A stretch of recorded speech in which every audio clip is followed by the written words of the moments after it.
যে আল্লাহ পাক আমাদেরকে দর্শন শক্তি দিয়েছেন, যে আল্লাহ পাক আমাদেরকে শ্রবণ শক্তি দিয়েছেন, যে আল্লাহ পাক আমাদেরকে বাকশক্তি দিয়েছেন, যে আল্লাহ পাক অসংখ্য নিয়ামতগুলি প্রদান করার পরে নিখুঁত নির্ভেজাল অক্সিজেন দিয়ে জীবিত রেখেছেন, সেই মাবুদের প্রশংসা করছি। সকলে একসঙ্গে একযোগে একত্রিত হয়ে মহব্বতের সঙ্গে পড়ে নিচ্ছি আলহামদুলিল্লাহ। আচ্ছা, একটা কথা বলুন, আমরা এখানে বসে আছি, কথাটা সত্য না মিথ্যা? আমরা বসে আছি, এই কথাটা সত্য না মিথ্যে? ইয়াকু কাযিবান ফাআলাইহি কাযিবুহু ওয়া ইয়াকু সাদিকান ইউসিবকুম বা'দুল্লাযী ইয়াঈদুকুম ইন্নাল্লাহা লা ইয়াহদি মান হুয়া মুশরিফুন কাযযাব। আল্লাহ রাব্বুল আলামিন বলেন, যারা সীমা লঙ্ঘনকারী হয়, যারা সীমা অতিক্রমকারী হয় আর মিথ্যাবাদী হয়, আমি আল্লাহ তারাকে হেদায়েত করি না। আপনারাকে জিজ্ঞেস করেছি, দয়া করে কেউ আমার প্রতি রাগ করবেন না, আর রাগ যদিও করেন আগামীকাল মিছিল বাইর করবেন, আর নাজমালামকে এলাকায় আনা হচ্ছে না, হবে না, কিন্তু রাগ করবেন না, দুঃখ করবেন না। জিজ্ঞেস করেছি আমরা কি এখানে বসে আছি, আপনারা বললেন হ্যাঁ এই জায়গায় বসে আছি। আর আল্লাহ সুবহানাহু ওয়া তাআলা জমিনটারে যদি ধসায়া দেন, আমরা কি এই জায়গায় বসে থাকতে পারবো? যেহেতু পারবো না, বসে আছি ক্ষমতার জোরে, এই কথা বলা চলে না। আল্লাহ আমাদেরকে বসিয়ে রেখেছেন, তাই বসে আছি। যদি বলুন সুবহানাল্লাহ। সুবহানাল্লাহ বুঝেন তো? না, না বুঝে সুবহানাল্লাহ আবার বললেন, এখনই বললেন বুঝে আছি, একটাও তো হলো। আবার সুবহানাল্লাহ বুঝা বললাম না, না বুঝে সুবহানাল্লাহ বুঝি কেমন? সুবহানাল্লাহ সুবহানাল্লাহ সুবহানাল্লাহ সুবহানাল্লাহ সুবহানাল্লাহ সুবহানাল্লাহ। আরে বাবা, সুবহানাল্লাহ সুবহানাল্লাহ সুবহান রাব্বিয়াল আ'লা সুবহান রাব্বিয়াল আযীম সুবহানাকা আল্লাহুম্মা রাব্বানা ওয়া বিহামদিকা আল্লাহুম্মা গফিরলি। এগুলি শুধু পড়লে হয় না, যে জিনিস বুঝে করা হয়, যে জিনিস বুঝে বলা হয়, সেই জিনিসের মধ্যে ভুল হওয়ার সম্ভাবনা না থাকে না। আর যেটা না বুঝে করা হয় বলা হয়, 100% যেন সেটা ভুল হওয়ার সম্ভাবনাই থাকে। সুবহানাল্লাহ কাকে বলে? আল্লাহর নবী বুঝাচ্ছেন, বুঝুন। আমি তো বুঝাতে পারবো না, আমার সেই ক্ষমতাও নাই, আমার সেই যোগ্যতাও নেই, আমার ওই ইলমও নাই। ইলম কতটা? একটু বুখারী পড়লাম, কম বড় আলিম শাইখুল হাদিস, একটু যেন দেখা যায় রকেট আবিষ্কার করলাম, আমি কি কম বড় বৈজ্ঞানিক? আমার কি ইলমের অভাব আছে? ওমা উতিতুম মিনাল ইলমি ইল্লা কালিলা। আল্লাহ পাক বলছে একটু জ্ঞান দিলাম, এর ঠেলাই ব্যাঙের মতো ঝাঁপাতে শুরু করলা। আমার ভাইরা, কথা বলতেছিলাম যে আমার সেই ইলিম যোগ্যতা কিচ্ছু নাই। এখন বিশ্বনবী বুঝাচ্ছেন, কিভাবে বুঝাচ্ছেন দেখুন। আল্লাহর হাবিব বলেন, বিশ্বনবী রাহমাতুল লিল আলামিন সাইয়্যিদুল মুরসালিন যেন বলেন, যখন তোমরা আল্লাহর সামনে সিজদায় পড়ে দাও, এক আল্লাহর সামনে সিজদায় পড়ে গেছো, আর সিজদায় যখন পড়ে গেছো, তখন আল্লাহ আর বান্দার মধ্যে কোনো পর্দা থাকে না, ডাইরেক্ট একটা সম্পর্ক হয়ে যায়। এবার নবী এই কথা বললেন, আর দেখা যায় আল্লাহ সুবহানাহু তাআলা কি বলেন, ওয়াসজুদু ওয়াখতারিব। আল্লাহ পাক বলেন আমার সামনে সিজদায় পড়ে যা, আর নিকটবর্তী হয়ে যা, আমার নিকটবর্তী হয়ে যাও, নিকট থেকে নিকটবর্তী হয়ে যাও। এখন আল্লাহর সামনে সিজদায় পড়ে নিকটবর্তী হলাম, আল্লাহ আর বান্দার মধ্যে কোনো পর্দা নাই, ডাইরেক্ট সম্পর্ক হয়ে গেল। এবার আমি সিজদায় পড়ে বলছিটা কি? সুবহানা রাব্বিয়াল আ'লা সুবহানা রাব্বিয়াল আ'লা সুবহানাকা আল্লাহুম্মা রাব্বানা ওয়া বিহামদিকা আল্লাহুম্মা গফিরলি। কি বললাম? সিজদায় পড়ে বলছি, হে আমার মুনিব, হে আমার মালিক, হে আমার স্রষ্টা, হে আমার খালিক, হে আমার আল্লাহ, তুমি সমস্ত ত্রুটি থেকে পবিত্র, তুমি সমস্ত আয়ুব থেকে পবিত্র, আর আমি তোমার গোলাম, তোমার সামনে সিজদায় পড়ে গিয়েছি। আমার গুনার শেষ নাই, আমার পাপের শেষ নাই, ভুলের শেষ নাই, ফলে তুমি আমাকে পাক করে দাও। আন্দাজ আর অনুমানে শুধু সুবহান রাব্বিয়াল আলা পড়লাম, বুঝলাম নেই। আমার ভাইরা, ওই সুবহান রাব্বিয়াল আলা পড়ে ইহকাল পরকাল কল্যাণ হতে পারে না। কথাটা বলতেছিলাম কি, না বুঝে আমরা যেটা করি সেটা ভুল হওয়ারই সম্ভাবনা বেশি থাকে। আমি এতক্ষণ পর্যন্ত আপনাদেরকে যে কথা বলতেছিলাম, আমার কাছে সেই ইলম নেই। এখন আপনারা হচ্ছেন বুদ্ধিজীবী, জ্ঞানী, সম্মানিত ব্যক্তি। একটা প্রশ্ন করব, গভীর রাত্রে জবাব দেবেন তো ইনশাআল্লাহ? বলুন ইনশাআল্লাহ। ইনশাআল্লাহ পড়ে না, একটু জোরে বলুন ইনশাআল্লাহ। লাভ কি হলো? লাভ কি হলো? হায় হায় হায়, আপনাদের এখানে যেদিন মারামারি হয় সেই দিন আমি বক্তব্য রাখছিলাম ওই জায়গায়, কথা বোঝেন, ওই দিকে বক্তব্য রাখছিলাম, আমার গাড়িটাও ভাঙতো নাকি আল্লাহ জানে, কঠিন অবস্থায়। তো যাক, কথাটা আমি অত খুলে বলবো না, অত খুলে বলবো না, এখানকার বলবো না। তারপরের দিন আমার প্রোগ্রাম ছিল তিতুগ্রাম, আপনার মাদ্রাসা, একবারে থানা থেকে মাত্র 100 মিটার দূরে। তো ওখানকার ওসি সাহেব হচ্ছেন নন মুসলিম। উনি আসলেন, গোড়া একদম সব পুরো স্টাফ মিলে চেয়ারে বসে আছি। উনি দাঁড়ায়, ওনার জন্য চেয়ার আছে কিন্তু কাউকে ছাড়তে হবে, কথা বুঝেন কি নিয়ে। এখন উনি এসেই দেখা যায় আমাকে প্রণাম করলেন। সম্মান বাড়লো না কমলো? এই সম্মান বাড়লো না কমলো? উনি ওসি, চারটিখানি ব্যাপার। আসলে বলতে চাইছি এটাই যে ওসি সাহেব সেখানে আসলেন আর যা বললেন আর আমার বক্তব্য তা শুনলেন, কিন্তু রাজারহাট নিউ টাউনে মাত্র 50 মিটার দূরে বক্তব্য রাখছি। সেখানকার ওসির নাম হচ্ছে আপনার, এমনি করে দেখা যায় জামাল উদ্দিন।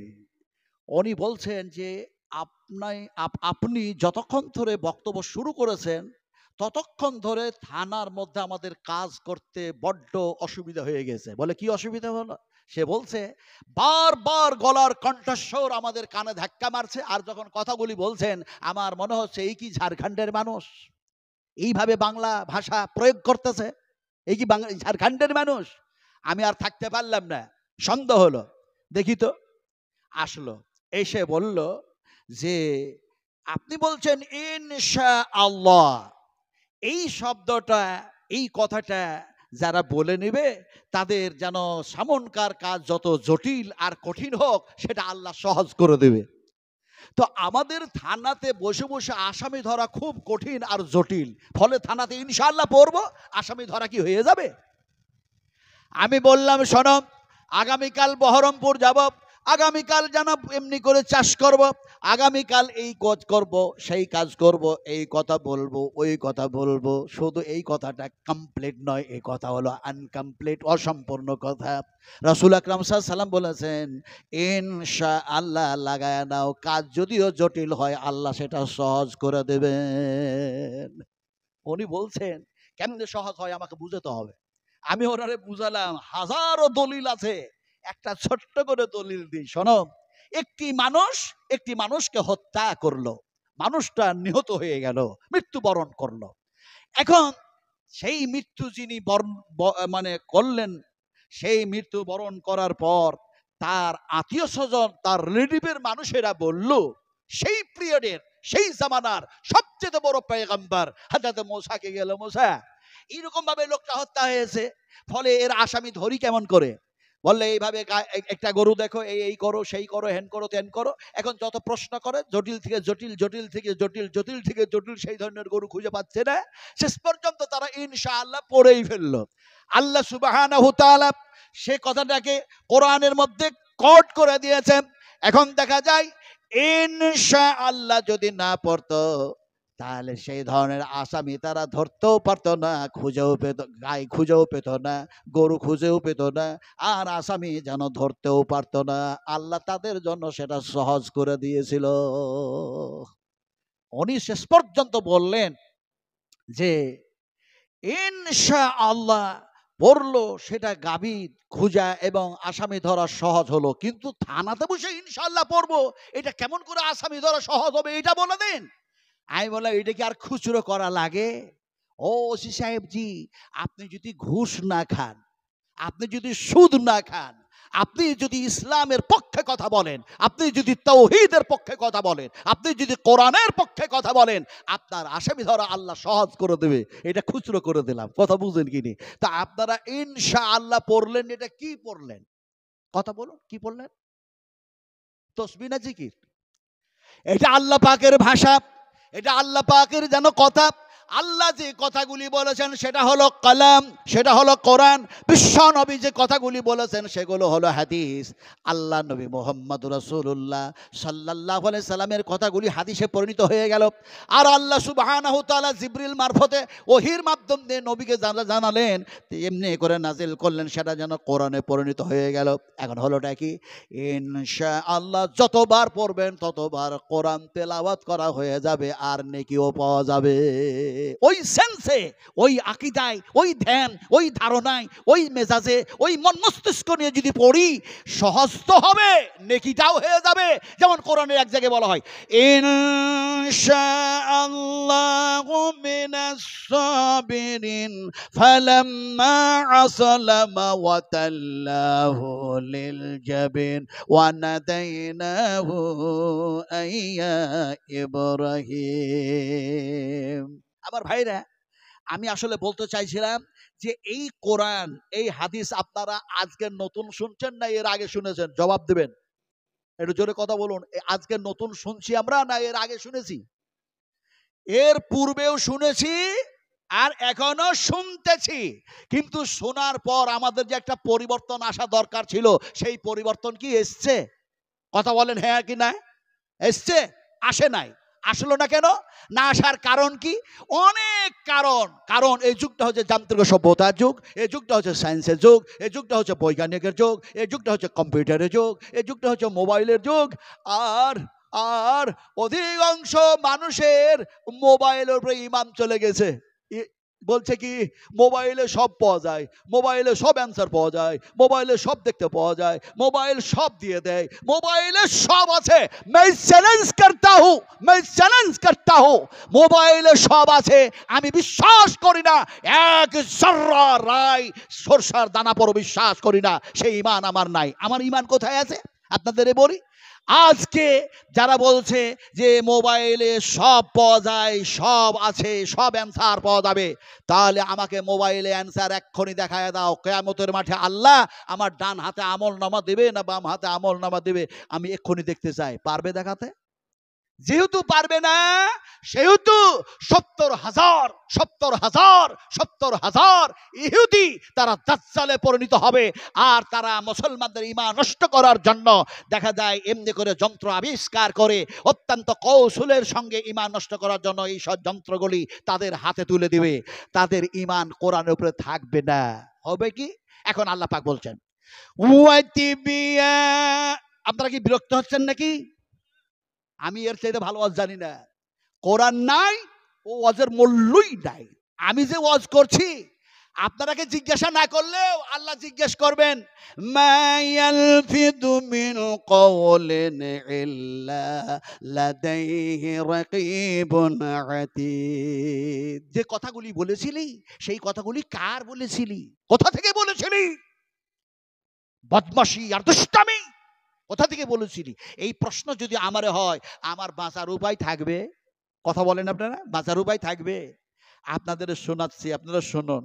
কথা বলতেছিলাম আমার ভাইরা, আল্লাহ পাক বলছেন,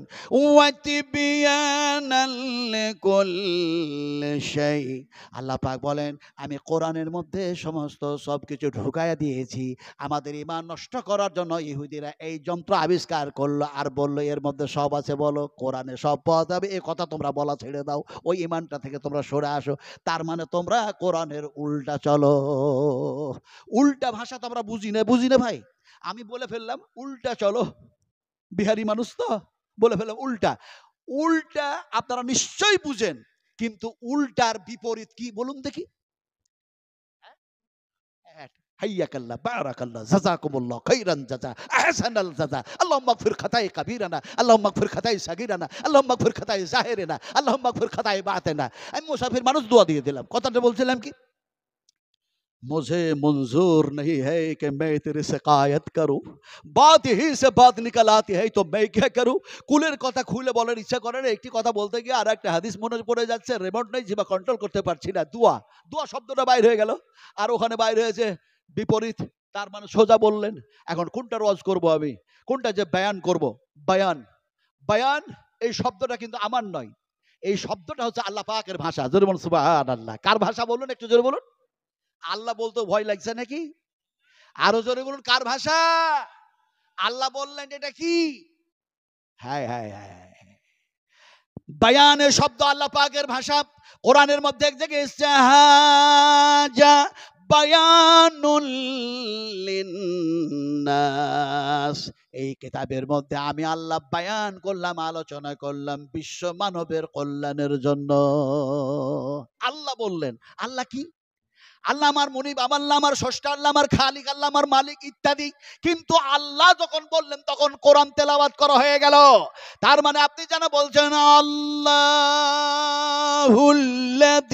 খালাকাস সামাওয়াতি ওয়াল আরদা ওয়া মা বাইনাহুমা ফি সিত্তাতি আইয়ামিন সুম্মা ইসতাওয়া আলাল আরশ মা লাকুম মিন দুনিহি মিন ولي ولا شفيع أفلا تتذكرون। تفسير ابن كثير, تفسير حسيني, تفسير مرف القرآن, تفسير মধুর القرآن, تفسير আহসান البيان, تفسير দোকান, تفسির কাসাফ, এছাড়া আরো অনেক অনেক তাফসীর আছে। বিভিন্ন তাফসীর কারকেরা বিভিন্ন ভাবে তাফসীর করেছেন। এখন সেই আল্লাহর কথাগুলি, নবীর কথাগুলি একত্রিত করে যদি ঘন্টার পর ঘন্টা বয়ান করা হয়, রাতের পর রাত বয়ান করা হয়, সপ্তাহের পর সপ্তাহ বয়ান করা হয়, মাসের পর মাস বয়ান করা হয়, বছরের পর বছর যদি বয়ান করা হয়, কিয়ামত পর্যন্ত যদি বয়ান করে দেয়, মানুষের আয়ু, সমস্ত মাখলুকাতের আয়ু, সব হায়াত শেষ হয়ে যাবে, তারপর আল্লাহর আলোচনা শেষ হবে না। কথা ঠিক না? ঠিক আপনারা বলুন, শেষ হয়ে যাবে।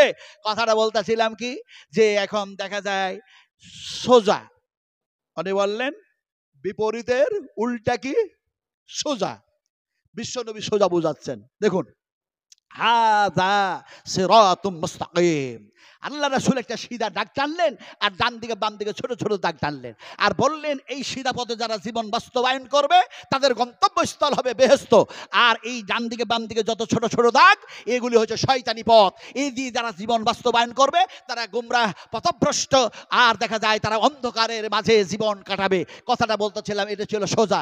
এবার আপনাদেরকে এক্সাম্পল দিয়ে বুঝাই। ওই যে বলেছি যুগটা হচ্ছে ঐতিহাসিকের যুগ। শুধু শুধু কোরআন শোনালে হবে না, শুধু শুধু বুখারী শরীফ আর মুসলিম শরীফ, আবু দাউদ, তিরমিজি, নাসাঈ, ইবনে মাজাহ, তারপরে দেখা যায় আল্লামা ইমাম তাইমিয়া, তারপরে নাসিরউদ্দিন আলবানী, তারপরে ওবাইদুল্লাহ আল মুবারাকপুরি, তারপরে ইমাম জহির রহমাতুল্লাহ আলাইহি, তারপরে দেখা যায় এমনি করে আরো ইমাম আহমদ বিন হাম্বল রহমাতুল্লাহ আলাইহি। থিওরি অনেক কিছু দেওয়া যায়। বুঝতে হবে কিভাবে? আমি বুঝাই। এইটা হলো একটা রাস্তা, উল্টাটা বুঝাচ্ছি। এইটা হলো একটা রাস্তা, এই ধারে আপনাদের যে রোড আছে এটা রাস্তা।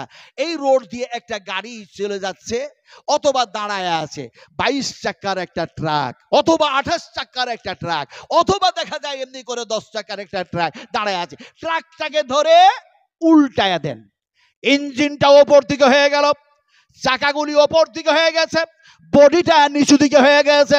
পৃথিবীর সমস্ত ড্রাইভারগুলিকে একত্রিত করুন, একত্রিত করে এবার ড্রাইভারদেরকে বলুন তোমাদের যা যোগ্যতা আছে, অভিজ্ঞতা আছে, এক্সপিরিয়েন্স আছে, সব লাগাইয়া দাও, আর উল্টা গাড়িটাকে একটু চালায়া দেখাও। ওই ড্রাইভার কি গাড়িটা চালাতে পারবে? উল্টা গাড়িটা চালাতে পারবে? আল্লাহ পাক বলছেন তোমরা যদি কোরআনের উল্টা চলো, তাওহীদের উল্টা চলো, নবীর উল্টা চলো, আমি তোমাদেরকে কিয়ামতের মাঠে উল্টায়া দেব, আবার উল্টা পথে হাঁটায়া জাহান্নামের মধ্যে নিক্ষেপ করে দেব। আফামান ইয়ামসি মুকিম্মান আলা ওয়াজহিহি আহাদা আম্মান ইয়ামসি সাবিয়ান আলা সিরাতিম মুস্তাকিম। উম্মাহাতুল মুমিনিন মা আয়েশা সিদ্দিকা রাদিয়াল্লাহু তাআলা আনহা বসে আছেন, রাসূল আকরাম সাল্লাল্লাহু আলাইহি ওয়াসাল্লাম তিনি আলোচনা করছেন। এমনি করে দেখা যায় নবীর উল্টা যারা চলল, আল্লাহর সংবিধানের উল্টা চলল, এই মানুষগুলিকে কিয়ামতের মাঠে আল্লাহ পাক উল্টা দেবেন। আলা ওয়াজহি, চেহারার উপরে, ঠোঁটের উপরে, মুখের উপরে ভর দিয়ে দাঁড় করায়া দিবেন। শুধু দাঁড় করায়া দিবেন না, হাঁটাইয়া চালাইয়া জাহান্নামের মধ্যে নিক্ষেপ করে দেবেন। মা আয়েশা বলেন, ইয়া রাসূলুল্লাহ, যে মানুষগুলি দুনিয়ার জমিনে সারা জীবনটা সোজা হয়ে চলল, পায়ের উপরে ভর দিয়ে চলল, এই মানুষগুলি বেআমল হওয়ার কারণে, গুনাহগার পাপাচার হওয়ার কারণে এরাকে কি সত্যি এমনি করে দেখা যায় মুখের উপরে ভর দিয়ে আল্লাহ পাক হাঁটায়া দেবেন? নবী বললেন, আল্লাহর কুদরতের কমি নাই, আল্লাহ অবশ্যই হাঁটায়া চালায়া জাহান্নামের মধ্যে নিক্ষেপ করে দেবেন রে আয়েশা। মানুষগুলি জাহান্নামের মধ্যে যখন যাবে, জাহান্নামে যাওয়ার পরে তারা শেষ পর্যন্ত বলবে, আমরা কোরআনের উল্টা চলে আসছিলাম দুনিয়ার জমিনে, নবীর থিওরির অনুযায়ী চলি নাই। সেই মানুষগুলি তখন আল্লাহকে ডাকবে, কেঁদে কেঁদে যেন বলবে। কি বলবে? ভাষাগুলি কি? ক্বালু রাব্বানা আমাত্তানা সানাতাইন ওয়া আহইয়াতানা সানাতাইন ফাতারাফনা বিযুনুবিনা ফাহাল ইলা খুরুদিম মিন সাবিল। হে আমাদের রব, হে আমাদের প্রতিপালক, জনব, আমরা যে পাপ করেছি, ভুল করেছি, উল্টা চলেছি, সব ঠিক হয়ে গেছে, কিন্তু এখান থেকে বাঁচার কি কোনো পথ আছে? আল্লাহ বলবেন, কোনো পথ নাই। আসলে আপনাদেরকে বুঝাতেছিলাম যে কোরআনের উল্টা আমরা চলবো না, বলুন ইনশাআল্লাহ। কারা কারা চলবো না হাত উঠিয়ে দেখান তো।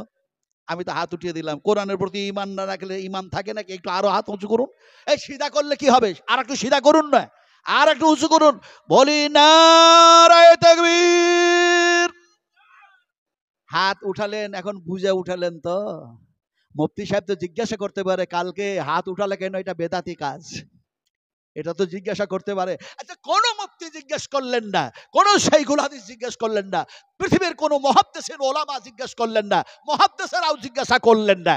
স্বয়ং যদি আল্লাহ জিজ্ঞেস করে, হাত তুই উঁচু কেন হয়েছিলি, হাত কথা বলবে না? বলবে না? এই কথা বলে না মানুষ, মুর্শিদাবাদের মানুষ শুধু ভয় করে। এই হাত কথা বলবে না? বলবে না? কিয়ামতের মাঠে আল্লাহ যদি বলে, হাত তুই কার পক্ষে উঁচু হয়েছিলি বল, হাত যেন বলবে, রব তুমি আমার স্রষ্টা, তুমি আমারে হাত বানিয়েছিলে কোরআনের পক্ষে, তোমার কালামের পক্ষে। আমি হাত থাকতে পারি নাই, গোলামি করতেছিলাম তোমার, আমি হাত যেন উঁচু হয়ে গেছিলাম। আলিয়াউমা নাকতিমু আলা আফওয়াহিহিম ওয়া তুকাল্লিমুনা আইদিহিম ওয়া তাশহাদু আরজুলুহুম বিমা কানু ইয়াকসিবুন।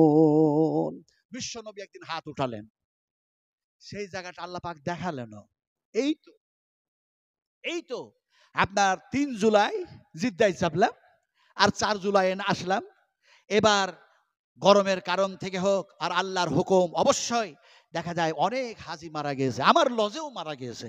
আমরা স্বামী স্ত্রী দুজনে গেছিলাম।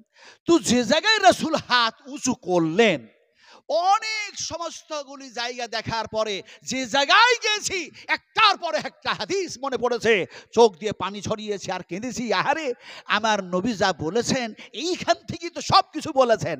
যেমন ইসলাম বেলডাঙ্গার মাটি থেকে প্রচার হয় নাই, ভারতের মাটি থেকে শুরু হয় নাই, বাংলাদেশ থেকে শুরু হয় নাই, পাকিস্তান থেকে শুরু হয় নাই, ইরাক আর ইরান থেকে শুরু হয় নাই। এমনি করে দেখা যায় শুরু হয়েছে বিশ্বনবী মুহাম্মদ রাসূলুল্লাহ সাল্লাল্লাহু আলাইহি ওয়াসাল্লাম বলেছেন, পৃথিবীর মানুষগুলি যখন তারা কোরআন ও তাওহীদ, আল্লাহ এবং আল্লাহর রাসূলের সমস্ত সব কিছুগুলিকে ত্যাগ করে তারা শুধু বলবে মুসলিম মুসলিম মুসলিম মুসলিম, গোটা পৃথিবীতে মুসলিম মুসলিম হয়ে গেছে, কিন্তু তারা কোরআন মানছে না, হাদিস মানছে না। সে সময় ইসলামটা গুটায়া তালাই গুটার নাই, এমনি করে চাটাই গুটার নাই, গুটিয়ে যেন আমার মদিনায় জমা হয়ে যাবে।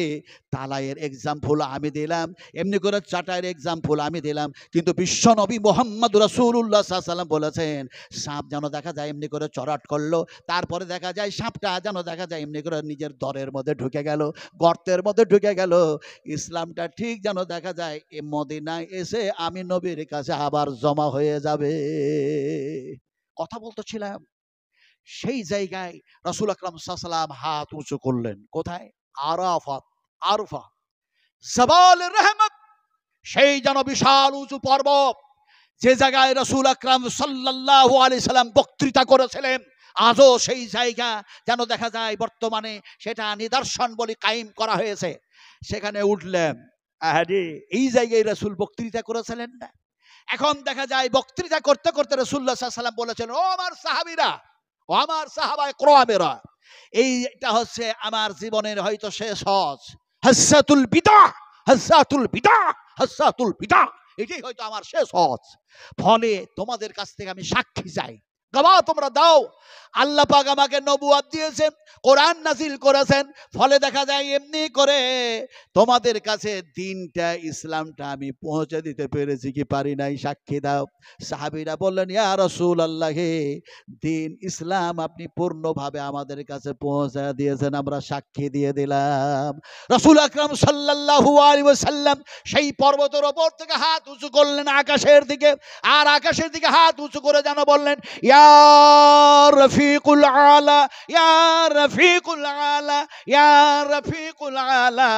আমার নবীর যেন সঙ্গ সাথী সবচাইতে বড় বন্ধু ফেরেশতার মধ্যে হযরতে জিবরিল, আর মানুষের মধ্যে হযরত আবু বকর সিদ্দিক, কিন্তু সবচাইতে বড় সাহায্যকারী আর মদদগার হচ্ছেন আমার আল্লাহ।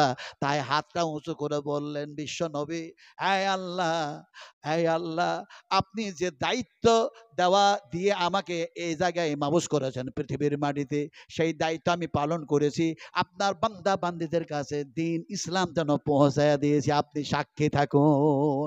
বিশ্বনবী হাত উঁচু করলেন, নিচু করলেন, আর নিচু করার সঙ্গে সঙ্গে আয়াত নাযিল হয়ে গেল, আল-ইয়াউমা আকমালতু লাকুম দীনাকুম ওয়া আতমামতু আলাইকুম নি'মাতি রাদিতু লাকুমুল ইসলাম দীনান। আমি ওয়াজ করছি, যদি শক হয়, সন্দেহ হয়, মাওলানা শফিউর রহমান আল মুবারকপুরি হাফেজাহুল্লাহর কিতাব মুতালা করুন, স্টাডি করুন। ওবাইদুল্লাহ আল মুবারকপুরি হাফেজাহুল্লাহর কিতাব মুতালা করুন। আল্লামা ইমাম তাইমিয়া হাফেজাহুল্লাহর কিতাব মুতালা করুন। ইনশাআল্লাহ এই বক্তৃতা আপনারা পেয়ে যাবেন সেই কিতাবগুলির মধ্যে। কথা বলতেছিলাম, আপনারা হাত উঠিয়েছেন কার পক্ষে? অভিষেকের পক্ষে। আপনারা যদি চুপ থাকেন আমি উল্টা করে কথাই বলবো, কারণ উল্টেই তো চলছি, আমরা উল্টেই চলছি। একটু জোরে বলতে হবে। হাত তুলেছি কিসের পক্ষে? আরো জোরে বলুন, কোরআনের পক্ষে হাত তুলেছি। ফলে দেখা যায় কোরআনকে ব্রিটেনে আজকে পুরা মানে ছিঁড়া হচ্ছে। ব্রিটেনের সেই সমস্ত নরধম নরপশু, কোরআনের শত্রু যারা, তারা কোরআনের পাতাগুলোকে ছিঁড়ে ছিঁড়ে পায়ের নিচে রাখতেছে আর রগড়াতেছে। কোরআন দুঃখ করে চোখের পানি ঝরায়া, যেমন মানুষ চোখের পানি ঝরায়, তেমনি করে কোরআন তারাকে বলতেছে, আমি তো মাসুম, তোমরা আমার উপরে অত্যাচার কেন করো? তোমাদেরকে তো এসছি আমি বাঁচার জন্য, বাঁচাবার জন্য, বাধা দেওয়ার জন্য নয়। আমাকে কেন এরকম করো? বাধা আর বাঁচানো দুটো শব্দ বলে ফেললাম, বুঝতে হবে। এই দেখুন, এইটা হলো একটা পথ, আর এইদিকে এইটা হলো একটা পথ।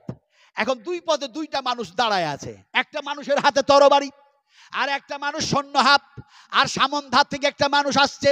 এই মানুষটি যখন এই তরবারি নিয়ে আছে, সেই লোকটার দিক দিয়ে যখন যেতে চাইলো, এই মানুষটা বলছে, বেটা এই দিকে যেতে পাবি না, এই দিকে যেতে পাবি না, যেতে দেব এক শর্তে, এই মূর্তিটা পূজা কর, এই গাছটাকে পূজা কর, এইটাকে সিজদা কর, তাহলে যাওয়ার চান্স পাবি। যদি না করিস তাহলে তরবারি দিয়ে হত্যা করে দেব। এ যেন দেখা যায় জীবনটাই শেষ করতে চাইলো। তার মানে দেখা যায় এ জীবনটা যেন বাঁচাতেই চাই না। এইদিকে আর একজন মানুষ দাঁড়ায় আছে। এখন এই মানুষটা ব্যাক করে যেন সেই মানুষটার দিক দিয়ে পেরিতে গেল।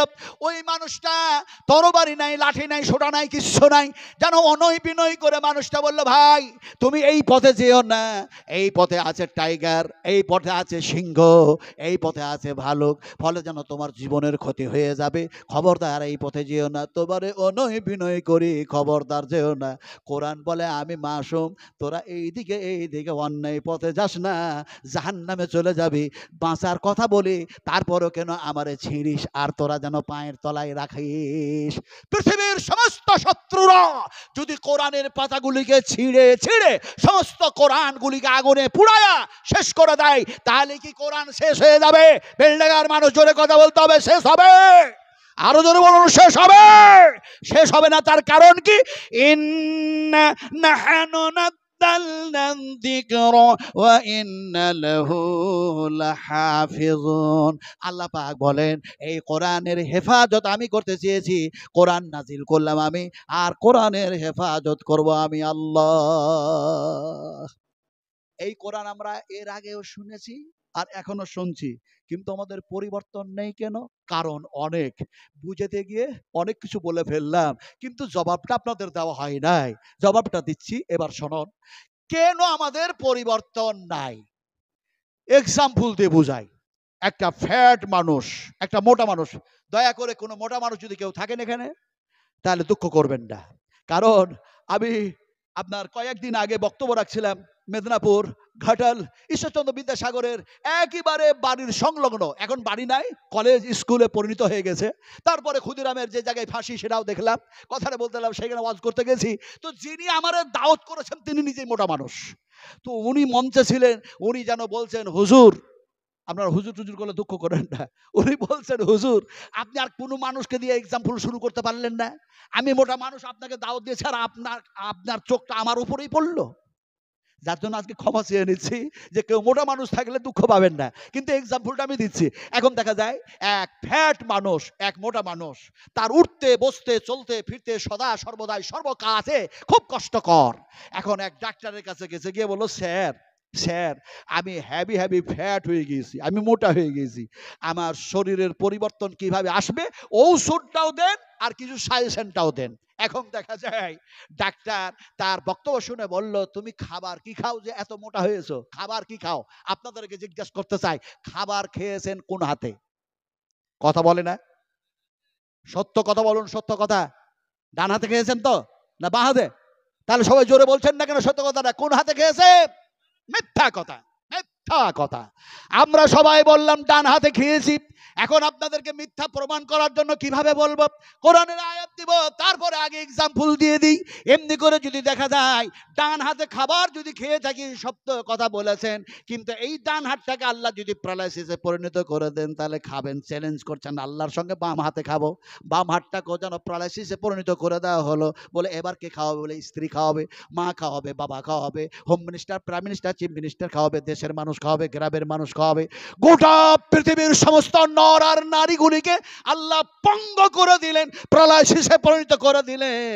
এবার আপনি কোন হাত দিয়ে খাবেন? এবার জবাব দেন। এটা হলো মিথ্যা কথা। আল্লাহ বলছেন তোদের ঈমানটাই নেই সত্যের ওপরে। আল্লাহ পাক বলেন ওয়া ইউতঈমুনি ওয়া ইয়াসকিন ওয়া ইযা মারিজতু ফাহুয়া ইয়াসফিন। আল্লাহ বলেন তোমরা হাত দিয়ে খাও না, তোমাদের কেউ খাওয়ায় না, বরং আমি আল্লাহ তোমাদের পানি পান করায় দিই, খাবার খাইয়া দিই, আমি আল্লাহ অসুখ দিই, আর আমি আল্লাহ অসুখ ভালো করি। এবার বলুন কে খাওয়ায়? ডান হাত না কে খাওয়ায়? এবার বলুন কে খাওয়ায়? এখন চ্যালেঞ্জ করছিলেন না, ডান হাত দেখিয়েছি। আচ্ছা খাবার খাওয়ালেন আল্লাহ, দোয়া পড়লেন কি? দোয়া কি পড়েছেন? কি যে বলবো আপনাদেরকে, কোন জায়গায় যে আমি আজকে ওয়াজ করতে এসেছি আল্লাহই জানে। আমার ভাইরা, বিশ্বনবী মুহাম্মদ রাসূলুল্লাহ সাল্লাল্লাহু আলাইহি ওয়াসাল্লাম তিনি খেজুর খেলেন, প্রয়োজন হলে 3টা খেতেন, কিন্তু সেই দিন একটা খেজুর খেলেন। খাওয়ার পর আরে টাটকা জীবিত সাহাবায়ে কেরামদের গুনাগুন গুণাবলী যদি দেখতে যান তাহলে যারা হজ করতে গেছে তারা দেখতে পাবে, বিশ্বাস করুন। কি অবস্থা, কি অবস্থা! হায় রে! আপনাদের মুর্শিদাবাদের এই আপনার কি বলে আদি কাঁদের দিককার একজন মাস্টার আমার সঙ্গে ছিলেন, ওনারা 5 জন ছিলেন। তো উনি বলছেন আমি 3 দিন ধরে অনারে আছি শেখ, আমি 3 দিন ধরে অনারে আছি। ভারতপুর কি আছে, ভারতপুর না ভরতপুর কি হাই স্কুল আছে, ওখানকার উনি হেডমাস্টার। তো বলছেন 3 দিন ধরে অনাহারে আছি। তো আমার সামনে আসলো বরফের একটা কার্টন, ওই পাথরগুলি 2 হাতে নিচ্ছে আর চিবিয়ে চিবিয়ে খাচ্ছে। কথা বুঝেন কিনা? বলছে সবচেয়ে সর্বশ্রেষ্ঠ নিয়ামত আমি মনে হচ্ছে খাচ্ছিলাম সেই দিন, 3 দিন ধরে অনাহারে। হাদিস পড়তাম আর মনে মনে ভাবতাম সাহাবীরা অনাহারে থাকতো কেমন করে, কিন্তু প্র্যাকটিস হয়ে গেল, সেখানে প্র্যাকটিক্যাল দেখলাম কিভাবে থাকা সম্ভবপর হয়। সেখানে আল্লাহর ভয়ে কান্না করতে করতে কিভাবে সময় পেরিয়ে যাচ্ছে, মানুষ খিদার কোনো টের পায় না। জোরে বলুন সুবহানাল্লাহ। আলোচনা করছিলাম কি? আলোচনা আপনাদের সামনে যেটা করতেছিলাম সেটা হচ্ছে এইটা, রাসূল আকরাম সাল্লাল্লাহু আলাইহি ওয়াসাল্লাম তিনি একটি খেজুর খেলেন। দোয়া বললেন কি? আপনারা কি যেন বললেন? আলহামদুলিল্লাহ না কি বললেন? বললেন না? আল্লাহর হাবিব দোয়া যেটা বললেন ইমাম বুখারী রাহমাতুল্লাহ আলাইহি বুখারী শরীফের মধ্যে দোয়াটাকে কোট করে দিয়েছেন। নবী সাহেব যেন খেজুর খাওয়ার পর, খাবার খাওয়ার পরে তিনি যেন দোয়া পড়লেন, আলহামদুলিল্লাহি হামদান কাসীরান তাইয়্যিবান মুবারাকান ফি গায়রা মাগফিয়ান ওয়ালা মুওয়াদ্দিয়ান ওয়ালা মুস্তাগনান আনহু রাব্বানা। এই দোয়া তো আপনাদের জানা আছে, হ্যাঁ? কালকে সব মাদ্রাসায় ভর্তি হন, ভর্তি হন। কুল হাল ইয়াস্তাবিল্লাযীনা ইয়ালামুনা ওয়াল্লাযীনা লা ইয়ালামুন। শিক্ষিত মানুষ আর অশিক্ষিত মানুষ কখনো সমান হয় না। আল্লাহর হাবিব, মুসলিম শরীফের হাদিস, বুখারী শরীফের মধ্যে এসেছে, হাদিসের রাবী হযরতে এমনি করে দেখা যায় বারা ইবনে আযব রাদিয়াল্লাহু তাআলা আনহু, তিনি বসে আছেন। রাসূল বলছেন, শোনো আমার সাহাবী, আল্লাহ পাক তো ঘুমের ঘরেও মওত দিতে পারে, ঘুমের ঘরেও তো মৃত্যু হয়ে যেতে পারে। ফলে সেই সময় তো কলমা পড়ার সুযোগ থাকবে না, তওবা করার সুযোগ থাকবে না, আল্লাহর কাছে ক্ষমা চাওয়ার সুযোগ থাকবে না। ঘুমের ঘরে যদি তোমার মৃত্যু হয়ে যায় তো ঘুমাবার পূর্বে একটা দোয়া পড়ে নিও। আমি রাসূলুল্লাহ বলছি, আমি বিশ্বনবী বলছি, আমি রাহমাতুল্লাহ আলামিন বলছি, আমি সাইয়্যিদুল মুরসালিন বলছি, ও আমার সাহাবী শোনো, যদি সেই দোয়া পড়ে শুয়ে যাও আর তোমার ঘুমের ঘরে আল্লাহ যদি মৃত্যু প্রদান করে দেন, তাহলে তোমার মৃত্যু হবে ইসলামের ভিত্তিতে, ইসলামের ফিতরাতে মওত হবে। দোয়াটা পড়ে শুয়ে যেও। দোয়াটা কি নবী সাহেব শিখালেন। সাহেব বললাম বলে আপনারা দুঃখ পাচ্ছেন নাকি? আরে নবীকে নবী যদি সাহেব না বলা হয় না, তাহলে ডাক্তার সাহেব হবে কি করে, এসডিও সাহেব হবে কি করে, বিডিও সাহেব হবে কি করে, মাস্টার সাহেব হবে কি করে, উকিল সাহেব হবে কি করে, মুলি সাহেব হবে কি করে? আল্লাহ নিজেই সে নামটা রেখেছেন নবীর নাম। আল্লাহ পাক যেন কোরআনে এক জায়গায় বলেন, মা দাল্লা সাহিবুকুম ওয়া মা গাওয়া ওয়া মা ইয়ানতিকু আনিল হাওয়া। আল্লাহ রাব্বুল আলামিন বলেন, তোমাদের কাছে এমন একজন সাহেবের রাসূলকে প্রেরণ করলাম, সে যার ডিসিশন দেয়, যে ফয়সালা দেয়, সেটাই আমি আল্লাহর ফয়সালা মেনে নাও। আমি আল্লাহর কাছে ভালোবাসা হয়ে যাবে, প্রিয় হয়ে যাবে, মহব্বতের যেন বান্দা হয়ে যাবে। আমি সেদিকে আজকে নাই বা গেলাম। কথাটা বলতেছিলাম, দোয়াটা কি শেখালেন, দোয়াটা আপনারা শিখুন। দোয়া যেন শেখানো হলো এমনি করে, আল্লাহুম্মা নাফসি ইলাইকা ওয়াজহাতু ওয়াজহি ইলাইকা ওয়া ফাওয়াজতু আমরি ইলাইকা ওয়া আলজাতু জাহরি ইলাইকা রাগবাতান ওয়া রাহবাতান ইলাইকা লা মালযা ওয়া লা মানজা মিনকা ইল্লা ইলাইকা আল্লাহুম্মা আমানতু বিকিতাবিকাল্লাযী আনজালতা ওয়া বিনাবিয়িকাল্লাযী আরসালতা। এ দোয়া তো আমরা সবাই জানি। হায় হায় হায় হায়, কি অবস্থা! কথা বলতেছিলাম, এই জীবনের পরিবর্তন না হওয়ার কারণ কি? ডাক্তার বললো যে এত যে মোটা হয়েছো, খাবার কি খাও, খাবার কি খাও? তো ফ্যাট মানুষটা বলছে, স্যার সকালবেলা হলে আমি 8টা রুটি খাই। ডাক্তার বলছে সর্বনাশ, আরে সকাল হলে 8টা রুটি খায়। ডাক্তার মনে মনে ভাবলেন দুপুর বেলা হতে অনেক দেরি, তাই মনে হয় বেশি খিদা পাবে আর বেশি খাবে। জিজ্ঞেস করলেন দুপুর বেলায় কটা খাও? বলছে 8টা খাই। বলে রাত্রে কটা খাও? বলছে 8টা খাই। আপনারা সব বুদ্ধিজীবী জ্ঞানী মানুষ বসে আছেন, হিসাব করে বলুন তো, 3 8 রুটি হিসাব করে বললেন তো? হিসাব, হিসাব আমার মুখ দিয়ে বাইরে গেল হিসাব। আর আল্লাহ পাকও বলছেন, কি বলছেন?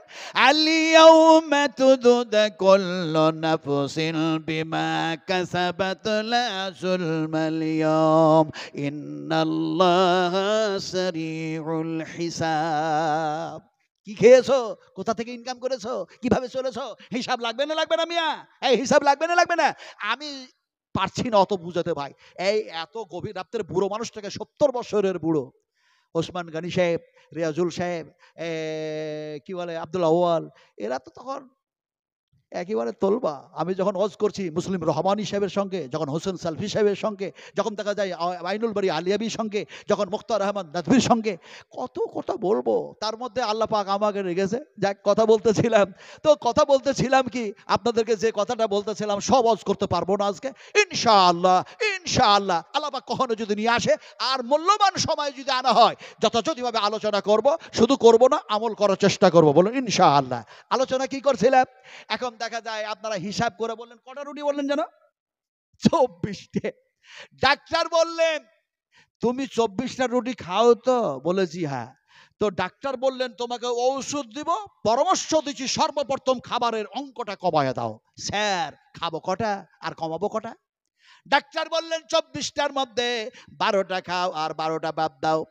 শুধু 12টা রুটি খাই, তারপরও পরিবর্তন নেই। দ্বিতীয়বার আবার ডাক্তারের কাছে গিয়েছে, যে বিনয় করে বলল, স্যার কোনো পরিবর্তন নাই। আপনার কথা শুনেছি, শরীরটা যেমনকার তেমনি মোটা আর ফ্যাট হয়ে আছে, কষ্ট যেন হতেই আছে, অসুবিধা যেন হচ্ছে। ফলে আপনি দয়া করে আমাকে যেন ভালো করে পরামর্শ দেন, ঔষধ দেন। সামথিং কিছু ঔষধ দিল, আর যেন ডাক্তার বলল ওই যে 12টা রুটি খাচ্ছ ওর মধ্যে থেকে 6টা রুটি আরো কমায়া দাও। মানুষের যদি সেক্স বেড়ে যায়, মানুষের মেজাজ যদি কন্ট্রোল না থাকে, আমি কি সেই হাদিসগুলো একটা একটা করে এখন বয়ান করব? খাবার কমাতে হবে, রোজা রাখতে হবে, সবুর করার জন্য পানি পান করতে হবে, উজু করতে হবে, রাগ কন্ট্রোল হলে শুয়ে যেতে হবে, সেই হাদিসগুলিকে বয়ান করব? সময় নেই আমার হাতে। এখন দেখা যায় ডাক্তার বললেন ওই 12টার মধ্যে থেকে আরো 6টা কমিয়ে দাও। 6টা রুটি যেন খেলো, তারপরও শরীরের পরিবর্তন নেই। তৃতীয়বার ডাক্তারের কাছে গিয়ে বলছে, স্যার, জোরহাত করে বলি, স্যার আমাকে ভালো করে পরামর্শ দেন, আমার শরীরের কোনো পরিবর্তন হয় নাই। ডাক্তার বললেন, খাচ্ছ কয়টা? বলে আপনার সাজেশন অনুযায়ী মাত্র 6টা রুটি খাচ্ছি স্যার।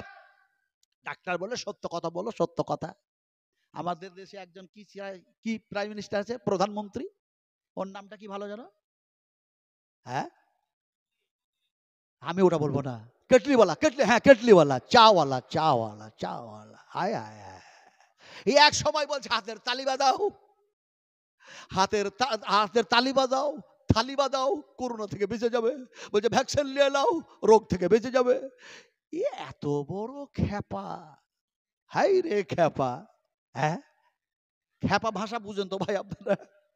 আরে মুর্শিদাবাদের মানুষ জিন্দাবাদ। এই জায়গাতে 80%-এরও বেশি মুসলিম বাস করে। আলহামদুলিল্লাহ পড়বেন না? এটা জোরে বলুন আলহামদুলিল্লাহ। আমি ভারতবর্ষের কোন জায়গায় না দেখলাম, সেদিন আমি ত্রিপুরায় ছিলাম, তারপরে দেখি যেন দেখা যায় এমনি করে আলিপুর দুয়ারে ফালাকাটা বক্তব্য রাখলাম, বাংলাদেশ বর্ডারে, আলহামদুলিল্লাহ। তো ওখানেও দেখছি বাংলাদেশ, আপনাদের মুর্শিদাবাদের মানুষ।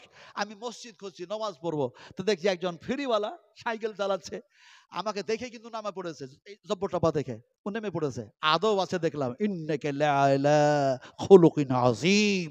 রাসূল কারীম সাল্লাল্লাহু আলাইহি ওয়াসাল্লামকে আল্লাহ পাক উত্তম আখলাক দান করেছিলেন। উম্মতের মধ্যে সেই আখলাক যদি না থাকে, আমরা উত্তম উম্মত হই কি করে? এখন দেখা যায় নেমে পড়লেন, আমি একে সালাম দিলেন, আমি বললাম ওয়া আলাইকুমুস সালাম ওয়া রাহমাতুল্লাহি ওয়া বারাকাতুহু। ভাই মনে তো হচ্ছে আপনি মুর্শিদাবাদের মানুষ। আমাকে বলছে হুজুর আপনি চিনলেন কেমন করে? আমি শেষ পর্যন্ত বললাম ইমাম শাফিঈ রাহমাতুল্লাহ আলাইহির একটা ঘটনা তুলে ধরেছিলাম, ইমাম মালিকের একটা ঘটনা তুলে ধরেছিলাম। আজকে আমার হাতে অত সময় নেই, আমি বলবো না। ওকে বললাম চিনলাম, আপনি ফ্রি করে বাড়াচ্ছেন এইভাবে, আপনার বাড়ি কোথায়? বলে ভগবানগোলা। বলে ভগবানগোলা কোন জায়গা? বলে হুজুর আপনি অত চিনবেন না। আমি বললাম বলুম তো গ্রামের নাম। উনি বলছেন আমার গ্রামের নাম হচ্ছে বাগডাঙ্গা, বাগডাঙ্গা। ওকে তখন আমি ঘুরিয়ে জিজ্ঞেস করলাম, রামবাগ একটা জামে মসজিদ আছে, ওটা কি আপনি চিনেন? একবারে বাজারের ভিতরে। এ দেখছে নকশা পর্চা সব বলছে, তার মানে এ বুড়ো মানুষটা অত বুড়ো নয় যত বুড়ো আমি ভাবছি। আপনারে বলি, বুড়ো মানুষের দোয়া কবুল হয় না, যুবকদের দোয়া কবুল হয়। যুবকদের, তার মানে আপনাদের হাদিস জানা আছে, নবী সাহেব বলেছেন যৌবনকালের ইবাদত আল্লাহর কাছে খুব পছন্দনীয়। কিন্তু ওই যৌবনকালটা বুড়োরা পার করে এসেছে, ফলে দোয়া কবুল হবে কার? বুড়ো, বুড়ো, বুড়ো মানুষের দোয়া কবুল হয়ে গেল। গালের চামড়া জড়সড় হয়ে গেছে, এইগুলো সব বড় বড় হয়ে গেছে, তারপরে হাতের চামড়া জড়সড় হয়ে গেছে, স্কিনগুলো কেমন কেমন হয়ে গেছে। বুড়ো মানুষ দোয়া করছে, দোয়া কবুল হয়ে গেছে, তার জন্য আল্লাহর প্রশংসা করছে। বুড়ো মানুষটা কিভাবে দোয়া করছে তিনি বলছেন, আলহামদুলিল্লাহিল্লাযী ওয়াহাবালি আলাল কিবারি ইসমাঈল ওয়া ইসহাক। যার কাছে ছেলে চেয়েছিলাম তিনি আমাকে ছেলে দিলেন, আমি সেই আল্লাহর প্রশংসা করছি যিনি আমার দোয়া কবুল করেছেন। সুবহানাল্লাহ। ছেলে চাইবো কার কাছে? এদের মনের মধ্যে মনে সন্দেহ টন্দেহ আছে, মনে খাজা বাবার কাছে চাইলে ছেলে পাওয়া যাবে। ছেলে চাইবো কার কাছে? আরো জোরে বলতে হবে, উদুনি আস্তাগফিরু লাকুম। আল্লাহ পাক বলছেন তোমরা আমার কাছে আমাকে ডাকো, তোমাদের ডাকে সাড়া দিব, তোমরা আমার কাছে চাও, তোমাদের সমস্ত অভাব মোচন করে দেব। আলোচনা করছিলাম কোথায়, আসলাম কোথায়? আলোচনা করতেছিলাম, এখন দেখা যায় সে বলছে ওই ওই ওই কি কেটলিওয়ালা, হ্যাঁ, খ্যাপা খ্যাপা খ্যাপা। তা আপনাকে বলেছি খ্যাপা কয় ধরনের হয়? আপনারা বলেছেন অনেক, মেলা। না, মেলা হয় না, অনেক রকম হয় না। খ্যাপা হয় দুই ধরনের। একটা খ্যাপা হয় পুরো ম্যাট, একেবারেই ম্যাট। আর একটা খ্যাপা হয় কোনো সময় ঠিক বলছে, কোনো সময় ভুল বলছে, কোনো সময় ঠিক বলছে, কোনো সময় ভুল বলছে। এই দুই খ্যাপার উদাহরণ দিয়ে বুঝাই। এইদিকে একটা খ্যাপা দাঁড়িয়ে আছে উলঙ্গ হয়ে, আর এই দিকে একটা খেপা দাঁড়িয়ে আছে গামছা পরে, এই দিকটাতে, জানলেন কি না? এখন দেখা যায় এই দুই খেপার মধ্যে একজন হুজুর মাথায় পাগড়ি টাগড়ি বেঁধে সে যেন পেরিয়ে চলে যাচ্ছে। তো ন্যাংটা খেপাকে ওই গামছা পরা খেপা বলছে, হুজুর চলেছে, সালাম দে, সালাম দে, সালাম দে, সালাম দে। তো ন্যাংটা খেপা বলছে, আমার পরনে যে গামছা নাই, আমি যে উলঙ্গ, তো আমি সালাম দিব কেমন করে? তোর পরনে গামছা আছে, তুই সালামটা দে। তো ও কত বড় খেপা, এখন নিজের গামছাটা খুলে দিয়ে নিজে উলঙ্গ হয়ে গিয়ে গামছাটা উলঙ্গ খেপার দিকে ছুঁড়ে দিল, বলছে গামছাটা পর তাড়াতাড়ি আর সালামটা দে, হুজুর চলে যাচ্ছে। এমন সময় দেখা যায় গামছাটা যখন এ খেপা ছুড়লো, ওই খেপা হাত দিয়ে ধরলো। এখন গামছাটা পরে যদি তাড়াতাড়ি সালাম দেয় তাও তো হয়, কিন্তু সালাম না দিয়ে হাতে গামছাটা ধরে প্রতিযোগিতা শুরু করলো, বলছে তুইও খেপা আমিও খেপা, তুইও উলঙ্গ আমি উলঙ্গ, তুইও ন্যাংটা আমিও ন্যাংটা, তুই আগে সালাম দিবি না আমি আগে সালাম দিব। এখন এই প্রতিযোগিতা হতে থাকলো, হুজুর পেরিয়ে চলে গেল, সালাম দেওয়া হলো না, সালামের জবাবও হলো না, আল্লাহর পক্ষ থেকে তাদের ভাগ্যে রহমত জুটলো না, এরা অন্ধকারের মাঝে পড়ে থাকলো আর হাবিজাবি বলতেই থাকলো। এই হচ্ছে খেপার দল। কথা বুঝতে পারলেন কি রে? এখন ডাক্তার বললো সত্য কথা বলো, রুটি কটা খেয়েছো, সত্য কথা বলো। এমন সময় যেন সেই ফ্যাট মানুষটা বলছে, স্যার মিথ্যা কথা মোটেও বলি না, 100% সত্য কথা বলছে। আপনি যেন দেখা যায় এমনি করে 6টা রুটি খেতে বলেছেন, 6টাই রুটি খায়, শরীরের পরিবর্তন নাই। ডাক্তার বললেন, ওরে বাবা, সত্য কথা বলতে জিজ্ঞেস করছি, তুমি রুটির সংখ্যা কমিয়েছো না আটার সংখ্যা কমিয়েছো, কোনটা করেছো? তো ওই মোটা মানুষটা বলছে, স্যার খেতাম তো 24টা রুটি, কিন্তু ওই 24টা রুটিতে যত কেজি আটা লাগে সব আটা ওই 6টা রুটি দিয়ে খেয়েছি। ডাক্তার বললেন, বেওকুফ কোথাকার, তাহলে আমার সাজেশন কোথায় মেনেছিস? তুই তো সব আটা আর সব রুটি খেয়েছিস। আমাদের মুসলমানদের অবস্থা তাই হয়েছে। আজকে ফাইজি সাহেব, আজকে রিয়াজি সাহেব, আজকে মাক্কি সাহেব, আজকে মাদিনী সাহেব, আজকে যেন উমরি সাহেব, কত সাহেবের মুখ থেকে কোরআন হাদিস শুনি, কিন্তু এর পরেও আমাদের জীবনের পরিবর্তন আসলো না। যারা ছিল মূর্তি পূজারী, যারা ছিল সূর্য পূজারী, যারা ছিল চন্দ্র পূজারী, যারা ছিল সাগর পূজারী, যারা ছিল পাহাড় পূজারী, যারা ছিল এমনি করে দেখা যায় মূর্তি পূজারী, সেই সমস্ত মানুষগুলির কাছে যখন কোরআন বায়ান হলো তাদের পরিবর্তন আসলো।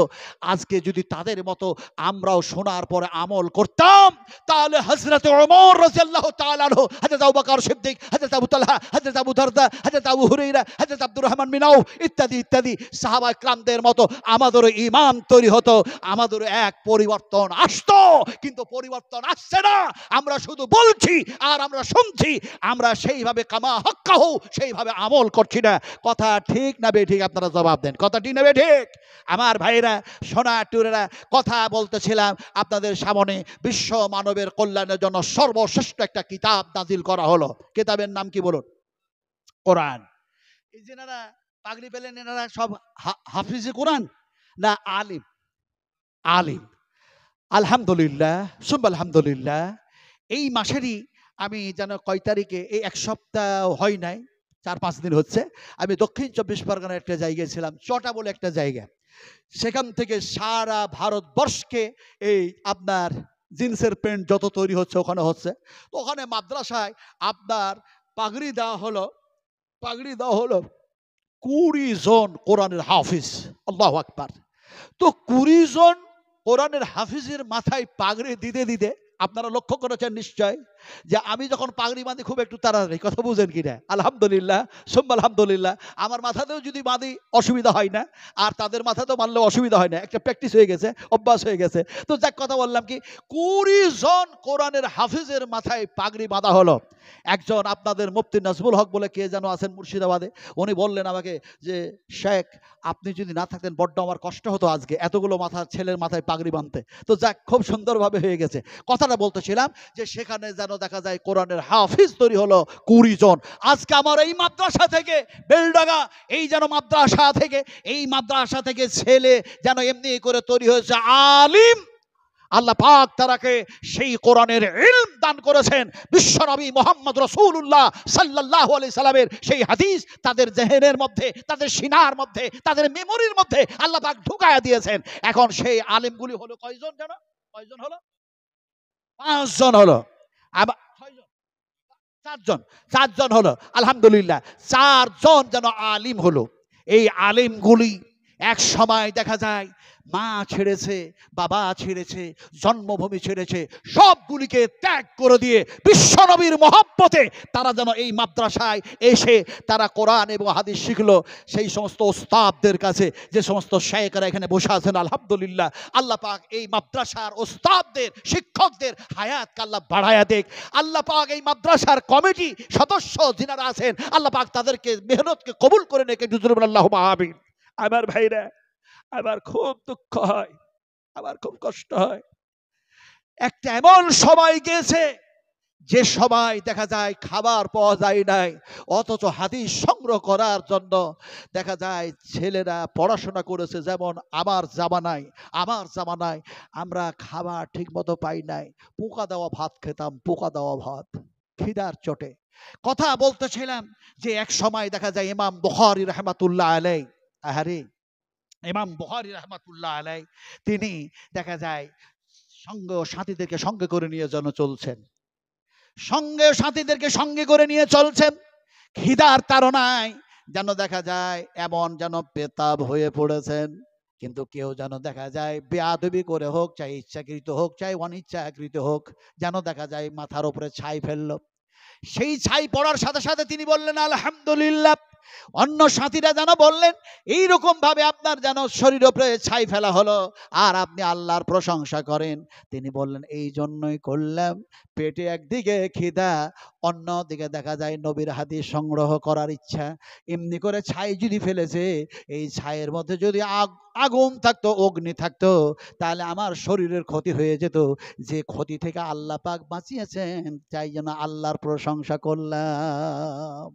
আহারি এক সময় মৌলানা শামসুজ্জোহা, মৌলানা আরো যে সমস্ত আলেমেরা ছিলেন, তিনারা দেখা যায় 3 দিন 4 দিন 1 সপ্তাহ শুকনো রুটি যেন জড়ো করে রাখতো, একটু একটু করে খেত। আর দেখা যায় পানি খেয়ে তারা ক্লাস করেছে। আজকে বলে কি যে আলিমদের যা অবদান আছে, পৃথিবীর আর কোন মানুষের অবদান থাকতে পারে, কিন্তু আলেমদের অবদানগুলি যদি তারাজুর এক পাল্লায় চাপানো হয়, আর পৃথিবীর অন্যদের যদি অবদানগুলি আর এক পাল্লায় চাপা হয়, তাহলে আলেমদের অবদানের পাল্লা ভারী হয়ে যাবে। বলি নারায়ে তাকবীর, একটু জোরে বলি নারায়ে তাকবীর। আলেমদের কথা আল্লাহ পাক নিজেই বলেছেন, ইন্নামা ইয়াকসাল্লাহা মিন ইবাদিহিল উলামা। আলেমেরা কি করেছে? পাকামো করছ। আজকে সেই সমস্ত আরএসএস, আর সেই সমস্ত হিন্দু পরিষদ, এই সমস্ত লোকেরা এই সমস্ত বাজে বাজে কথা বলে মাদ্রাসাগুলিকে বন্ধ করার চেষ্টা করছে। এই করছে না বলুন? হক কথা বলবই। আমার মনের আশা ছিল 2টা, ভালো করে শুনুন। একটা আশা ছিল, হে আল্লাহ, তোমার কথাগুলি, নবীর কথাগুলি বলতে বলতে যদি জেল খাটতে পাওয়া যায় খুব মজা লাগবে। আল্লামা দেলোয়ার হোসেন সাঈদ সাহেব জেল খাটলেন না? কথা বলেন না, ভয়ে চুপচাপ হয়ে আছে। জেল খেটে যেন খাই না নেই। এমনি করে ইমাম আহমদ বিন হাম্বল রহমতুল্লাহ আলাইহি জেল খেটেছে না? ইমাম তাইমিয়া রহমতুল্লাহ আলাইহি 11 বার জেল খেটেছেন। আমার ভাইরা, এখন আমি তো আর ইমাম আহমদ বিন হাম্বল নই, আমি তো আল্লামা দেলোয়ার হোসেন সাঈদী নই, আমি তো ইমাম জাহির রহমতুল্লাহ আলাইহি নই। আমি হচ্ছে বিশ্বনবী মুহাম্মদ সাল্লাল্লাহু আলাইহি ওয়াসাল্লামের উম্মত। আল্লাহর রাসূলের কথাগুলি বলতে গিয়ে জেল খাটতে পাওয়া যায়, তাহলে কাউরি সুন্নাত আদায় হোক চাহে না হোক, হযরত ইউসুফের তো সুন্নাতটা আদায় হয়ে যাবে। আমার ভাইরা, এই ছিল একটা আশা। আর একটা আশা ছিল, আয় আল্লাহ, যেখান থেকে তোমার এই দিন প্রচার শুরু হয়েছে, কোরআন এসছে, হাদিস এসছে, আল্লাহ তুমি সেই জায়গায় একটু যাওয়ার সুবিধা করে দিও, সুযোগ করে দিও। আরে জান্নাতুল বাকিয়াতে, আর যে জায়গায় নবী যে জান্নাতের মধ্যে শুয়ে আছেন, সেই জান্নাতের মধ্যে যখন ঢুকলাম, কথা বুঝেন কিনি, আল্লাহর হাবিব বলেছেন, আমার মেহরাব আর আমার মিম্বার, আমার মেহরাব থেকে আমার মিম্বার পর্যন্ত এটা হচ্ছে রিয়াদুল জান্নাহ, রিয়াদুল জান্নাহ, রিয়াজুল জান্নাহ। এখন সেই রিয়াজুল জান্নাতের মধ্যে যাবার পরে দেখা যায়, আরে দুয়া যেন লম্বা হলো, একটু ছোট হলো, লম্বাও হলো, 2 রাকাত নামাজও যেন পড়া হলো। সেইখান থেকে যখন নামাজ পড়তেছিলাম, মনে মনে বলছিলাম, আরে আমার নবী তো এই জায়গায় পা পড়েছে, ওমর, আবু বকর, উসমান গনির এই জায়গায় পা পড়েছে। এখন দেখা যায় জান্নাতুল বাকিয়াতে গেলাম, মনের মধ্যে হঠাৎ যেন হাদিস মনে পড়ে গেল। আমার নবী বলেছেন এই জান্নাতুল বাকিয়া থেকে যেন একটা নয়, দুইটা নয়, 1000 নয়, 2000 নয়, 70,000 70,000 70,000 মানুষ বেহিসাব যেন জান্নাতে চলে যাবে। রাসূলুল্লাহ বলেছেন। এই হাদিস মনে পড়ার সঙ্গে সঙ্গে প্র্যাকটিক্যাল যেন চোখ দিয়ে পানি ঝরাতে বললাম, উম্মাহাতুল মুমিনিন মা আয়েশার কবর বুঝি এইটা, হযরত উসমান গনি রাদিয়াল্লাহু তাআলার কবর বুঝি এইটা। আমার সোনার টুকরারা, সেই জায়গায় গেলে পৃথিবীর কোনো মাল ধন সম্পদ মনে থাকে না। আরে এমন একখানা জায়গায় রাসূল আকরাম সাল্লাল্লাহু আলাইহি ওয়াসাল্লাম শুয়ে আছেন, যে কথাটা বলতেছিলাম, ওলামাদের কত অবদান, আলিমদের কত অবদান, এই মাদ্রাসা, এই ইদারা, এই ফ্যাক্টরি। বেশি লম্বা করব না, কথা বলতে বলতে বলতে যেন মনে হচ্ছে ঘরের কাঁটা একেবারে কটা বাজে জানি না, 11:30 হয়ে গেছে। এখানে যতগুলো মানুষ বসে আছেন, আপনারাকে একটা কথা বলবো, দয়া করে শুনবেন, দয়া করে, অনুগ্রহ করে। কথাটা অন্য কিছু বলবো না। যখন ওই রিয়াদুল জান্নাতে 2 হাত তুলে দোয়া করছিলাম, তখন একটা দোয়া করেছিলাম ছোট, আর একটা দোয়া করেছিলাম বড়। কিন্তু যে দোয়াটা করেছিলাম, যে দোয়াগুলি করেছিলাম, আপনাদের জন্য করেছি। কারণ সারা পশ্চিমবঙ্গের মানুষের সঙ্গে আমার যেন একটা ওয়াদা ছিল, আমি সেখানে আল্লাহ পাক যদি নিয়ে যান, আমার এই পূর্ণ করলে আপনাদের জন্য আমি দোয়া করব। দোয়াগুলি কি করেছিলাম 10টা মিনিটের মধ্যে আপনাদেরকে ছেড়ে দেবো। আমার ড্রাইভার মিস কল দিতে শুরু করেছে, যেহেতু আমি গত রাত্রে কিষানগঞ্জে আল মাহাদ মোজাম্মেল প্রিন্সিপাল সাহেব ছিলেন, তারপরে আব্দুর রকিব আল মাদানি, এমনি করে নুরুল মাদানি, এমনি করে কৌসর মাদানি, হাফেজাহুল্লাহ, আর এদিকে আব্দুল হামিদ মাদানি, আব্দুল হাশিম মাদানি, ইসমাইল আল মাবুশি, এরা হচ্ছে আমার ক্লাস ফ্রেন্ড। আলহামদুলিল্লাহ সুম্মা আলহামদুলিল্লাহ। পিসকুড়িতে ওনাদের বাড়ি, আলিফনগরে বাড়ি, আলিফনগর থানাতে বাড়ি। কথা বলতেছিলাম যে সেখানে ছিল। আমি অত্যন্ত টাইট, অত্যন্ত যেন ক্লান্ত অবস্থায় আছি। আর প্রতিটি জায়গাতে এই রাত্রি শেষের বেলায় উঠাই। আমি অনেক সময় বলি, শেষের বেলায় যে প্রধান বক্তাকে কেন নিয়ে যায়, আসলে যারা প্রধান বক্তা নয়, এরা কোরবানির খাসি। আচ্ছা, কোরবানির খাসি যে বললাম, আচ্ছা নমাজের আগে, ঈদুল আজহার নমাজের আগে আপনারা কুরবানি জবা করেন না নমাজের পর? ছন্দ আছে, জোরে বললেন না। নমাজের পর না নমাজের আগে? একজন সাহাবী নমাজের আগেই জবা করে দিলেন। বিশ্বনবী মুহাম্মদুর রাসূলুল্লাহ সাল্লামের কাছে ইনফরমেশন হয়ে গেল। নবী যেন ডাকলেন আর বললেন, তুমি আর একটা দাও। বলে, হুজুর আমার কাছে সেরকম কিছু নাই, আর অনিচ্ছাকৃতভাবে এটা হয়ে গেছে, জানিও না। বলে, এরকম করলে কেন? নেকের লোভে পড়ে যেন এমনি করে কোরবানিতে এই সব আছে সেই সব আছে, নানা কিছু বলেছেন, এখন সেই পড়ে যেন আমি নমাজের আগেই করে ফেলেছি। আল্লাহ নবী বললেন, এরকম আর করো না, এরকম আর করো না, এরকম আর করো না। নমাজের পরেই যেন কোরবানি করবে। কমিটিরা ভালো যেন সে হাদিসের উপর আমল করে। প্রধান বক্তাকে আগে জবা করা হবে না, নইলে গন্ডগোল হয়ে যাবে। কথা বুঝেন কি? আমরা কোরবানির খাসি হয়ে গেছি। এখন দেখা যাচ্ছে ভাই, বলার শেষ নাই রে ভাই, আমার সোনার টুকরারা, শোনার শেষ নাই, আলোচনার শেষ নেই, কিন্তু আমলের অভাব আছে আছে আছে আছে না রে বলুন? আমলকারীকে বলা হয় ইমানদার, আর বেআমলকারীকে, কত বড় সাহস দেখছেন, বলছে বেঈমান। ঠিক বলেছেন আপনি, বেঈমান। কিন্তু আমি অত বড় ভাষা বলতে পারবো না। আমি কি বলবো? বেঈমান, বেঈমান। আর কথা বাংলায় বেঈমান। কথা বুঝেন কি রে? এই ভাষাটা বুঝাবো কেমন করে? বুঝাই আপনাকে এমনি করে। কুরবানির সিজন এসছে, কুরবানির সিজন। এখন কুরবানির সিজন এসছে বলে হাটে গেছে খাসি কিনতে গিয়ে দেখা যায় সবাই খাসি কেনাকাটি করছে।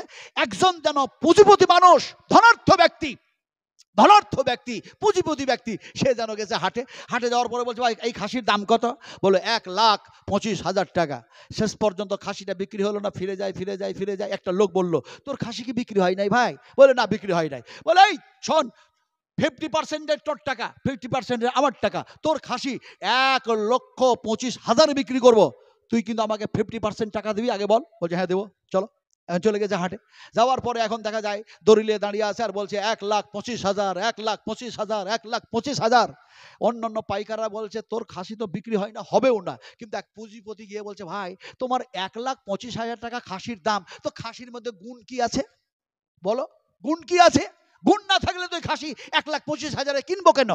এমন সময় তার গাড়ির ড্রাইভার, ওই পুঁজিপতি লোকটার গাড়ির ড্রাইভার বলছে, মালিক খবরদার ওদের ওদের ধোকায় পড়বেন না, ওদের ধোকায় পড়বেন না, ওদের ধোকায় পড়বেন না। ওরা মশলা উলট পালট করে দেয়, পাইকাররা উলট পালট মশলা করে দেয়। কোনটা বুঝাবো? একটা কাক আর একটা কবিতর ধরা পড়েছে জালে, ফাঁস জালে ধরা পড়ে গেছে। কাকটাও চিৎকার করছে, কা কা কা কা কা কা কা চিৎকার করছে, আর কবিতরটা কাঁদছে। তো কবিতরটা যখন কাঁদছে তখন কাকটাকে বলছে, আর তুই কা কা করিস না, তো তোর চিৎকার শুনে ভালো লাগে না, তোর চিৎকার ভালো লাগে না, কা কা করিস না। কাকটা বলছে, তোর কান্নাও আমাকে ভালো লাগে না, তুই কাঁদছিস কেন? কবিতর বলছে, শোন, আমি হলাম হালাল, আমি হলাম বৈধ, মানুষের জন্য আল্লাহ হালাল করেছে, এই জাল থেকে বাইর করবে, আমার জবা করে দিবে আর রান্না করে যেন খেয়ে ফেলবে, আমি কামতেছি, আমি হালাল জিনিস, আর তুই তো হারাম, তোরে তো এমনি করে ধরবে, ফাঁস থেকে বাইর করবে, ছেড়ে দিবে, তুই চলে যাবি, ফলে তোর কাকা ভালো লাগে না। তুই যদিও বলিস আমার কান্না ভালো লাগে না, জবাব দিলাম। কাকটা বলছে, শোন, আমি কেন কা কা করে চিৎকার করছি জানিস রে কবিতর?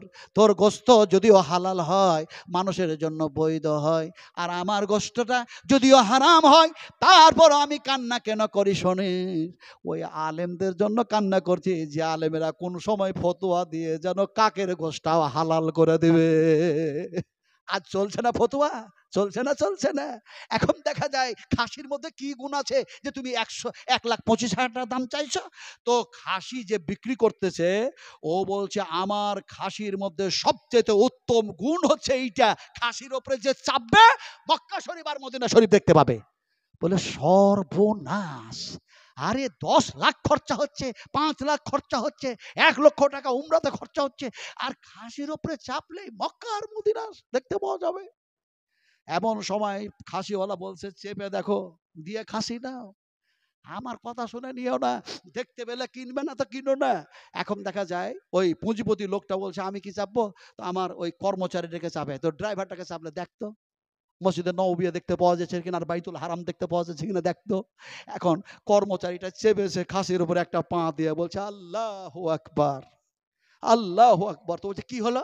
বলছে, ওই যে মক্কা শরীফে দেখা যাচ্ছে তফ হচ্ছে, আর মদিনা মসজিদে নববিয়াতে নামাজ হচ্ছে, দেখতে পাচ্ছি, আল্লাহু আকবার, আল্লাহু আকবার।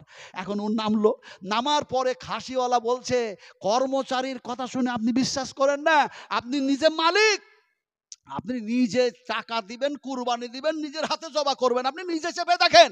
এখন পুঁজিপতি মানুষটা নিজেই চেপেছে, চাপার পরে ও আর দেখতে পাই না, কই রে মদিনা, কই রে মক্কা, কাবাও দেখা যায় না, নববী মসজিদও দেখা যায় না। এখনো মনে মনে বলছে পুঁজিপতি মানুষটা, আরে আমার কর্মচারী বললো আল্লাহু আকবার দেখতে পাওয়া যাচ্ছে, আর আমি যদি বলি দেখতে পাওয়া যায় না, তাহলে এই এলাকার জনগণ বলবে তুমি পুঁজিপতি হতে পারো, তুমি ধনী হতে পারো, কিন্তু তুমি বেঈমান, তুমি বেঈমান, তোমার বেঈমান, তোমার ঈমান নাই, তোমার ঈমান নাই, ফলে আমি বেঈমান হব কেন? এখন ওর জ্বালাতে ওই ঈমান ঠিক রাখার জন্য বলছে আল্লাহু আকবার। কত সুন্দর কাবা আর কত সুন্দর যেন মদিনা। আজকে বেঈমানের অভাব নেই রে ভাই, আমলকারীর অভাব হয়ে গেছে, আমলকারীর অভাব হয়ে গেছে। আমরা কি সবাই আমল করতে চাই? আমি বলেছি যে সেই দোয়াটা পড়েছিলাম, সেই দোয়াটা পড়বো, 10 মিনিটের মধ্যে ছেড়ে দেবো। সমস্ত মানুষগুলো একটু দয়া করে এখানে উঠে আসবেন, একটু আসবেন 10টা মিনিটের জন্য, 10টা মিনিটের জন্য, 10টা মিনিটের জন্য নবীর মোহাব্বতে কোরআনের পক্ষে হাত উঠিয়েছেন। 10টা মিনিট কথা দিচ্ছি, কথা দিচ্ছি, ওয়াদা করছি, ওয়াদা খেলাপ করবো না ইনশাআল্লাহ। ভাই আসুন আসুন আসুন, এই ভাই যারা ওখানে বসে আছেন, আরে জায়গাটার সাথে এত প্রেম হয়ে গেল, এত ভালোবাসা হলো, সাহাবা একরামরা ঘর ছাড়লো, বাড়ি ছাড়লো, স্ত্রী ছাড়লো, মাতা পিতা ছাড়লো, সব ছাড়লো, হিজরত করে চলে গেল। হাই হাই হাই, আর ওই জায়গাতে বসে আছেন, অত ঠান্ডা নাই রে ভাই, আমি তো ঘামছি, আমার শরীর থেকে ঘাম বাইরে হচ্ছে। একটু ভালো করে বসুন, একটু ভালো করে বসুন। হাইয়াকাল্লাহ বারাকাল্লাহ। আপনারা সবাই নিয়ত করলেন একটা নিয়ত, নিয়তের কথা বুখারী শরীফে এসছে না ভাই? এসছে না? হাইয়াকাল্লাহ বারাকাল্লাহ। এখানে সবাই নিয়ত করলেন, নবীজি আপনাকে দেখতে পাই না, আপনি সেই জান্নাতের মধ্যে শুয়ে আছেন, আর হে আল্লাহ, হে আল্লাহ, আপনাকে দেখি নাই, আপনার জান্নাত দেখি নাই, আপনার জাহান্নাম দেখি নাই, কিন্তু আপনার কথাগুলি এবং রাসূলের কথাগুলি শুনলাম, শ্রবণ করলাম। আয় আল্লাহ, আয় আল্লাহ, আমরা বড়ই যেন নাসার বান্দা, বড়ই যেন আমরা গুনাহগার বান্দা। তো এই আল্লাহ, নবীকে দেখি নাই, নবী শুয়ে আছেন মদিনায়ে মুনাওয়ারায়, কিন্তু নবীর মাদ্রাসা, নবীর কারখানা, নবীর ইদারা, নবীর যেন প্রতিষ্ঠান, এই মাদ্রাসা দেখতেছি, ফলে আমি একটা 1,000 টাকা দিচ্ছি, ওই নবীর হাতের পানি পান করে বেহেশতে যেতে চাই, মাকামে মাহমুদের সিজদায় পড়ে সুপারিশি করবে, সেটা যাতে আমার পক্ষে সুপারিশি হয়, তাই 1,000 টাকা নবীর মাদ্রাসায় দিচ্ছি। এই নিয়তটা করে একটা মানুষ বলবেন যে আমি 1,000 টাকা লেখাচ্ছি, থাকলে দিবেন, না হয় লেখিয়ে দিবেন, বলুন নিয়ত করে ইনশাল্লাহ, বলুন 1,000 টাকা। এই হাতটা দিয়ে ইনশাল্লাহ দোয়া করব, এই হাত মুলতাজাম মুলতাজাম হাতিম, যে সোনালী রঙের গেট, আল্লাহ চোকারটাকে ধরলাম, কি করে যে লক্ষ লক্ষ মানুষের মধ্যে আল্লাহ নিয়ে চলে গেলেন। আল্লাহ চেয়েছি 1,000, আমার সোনার টুকরা দিলেন, কত হাজার টাকা আছে।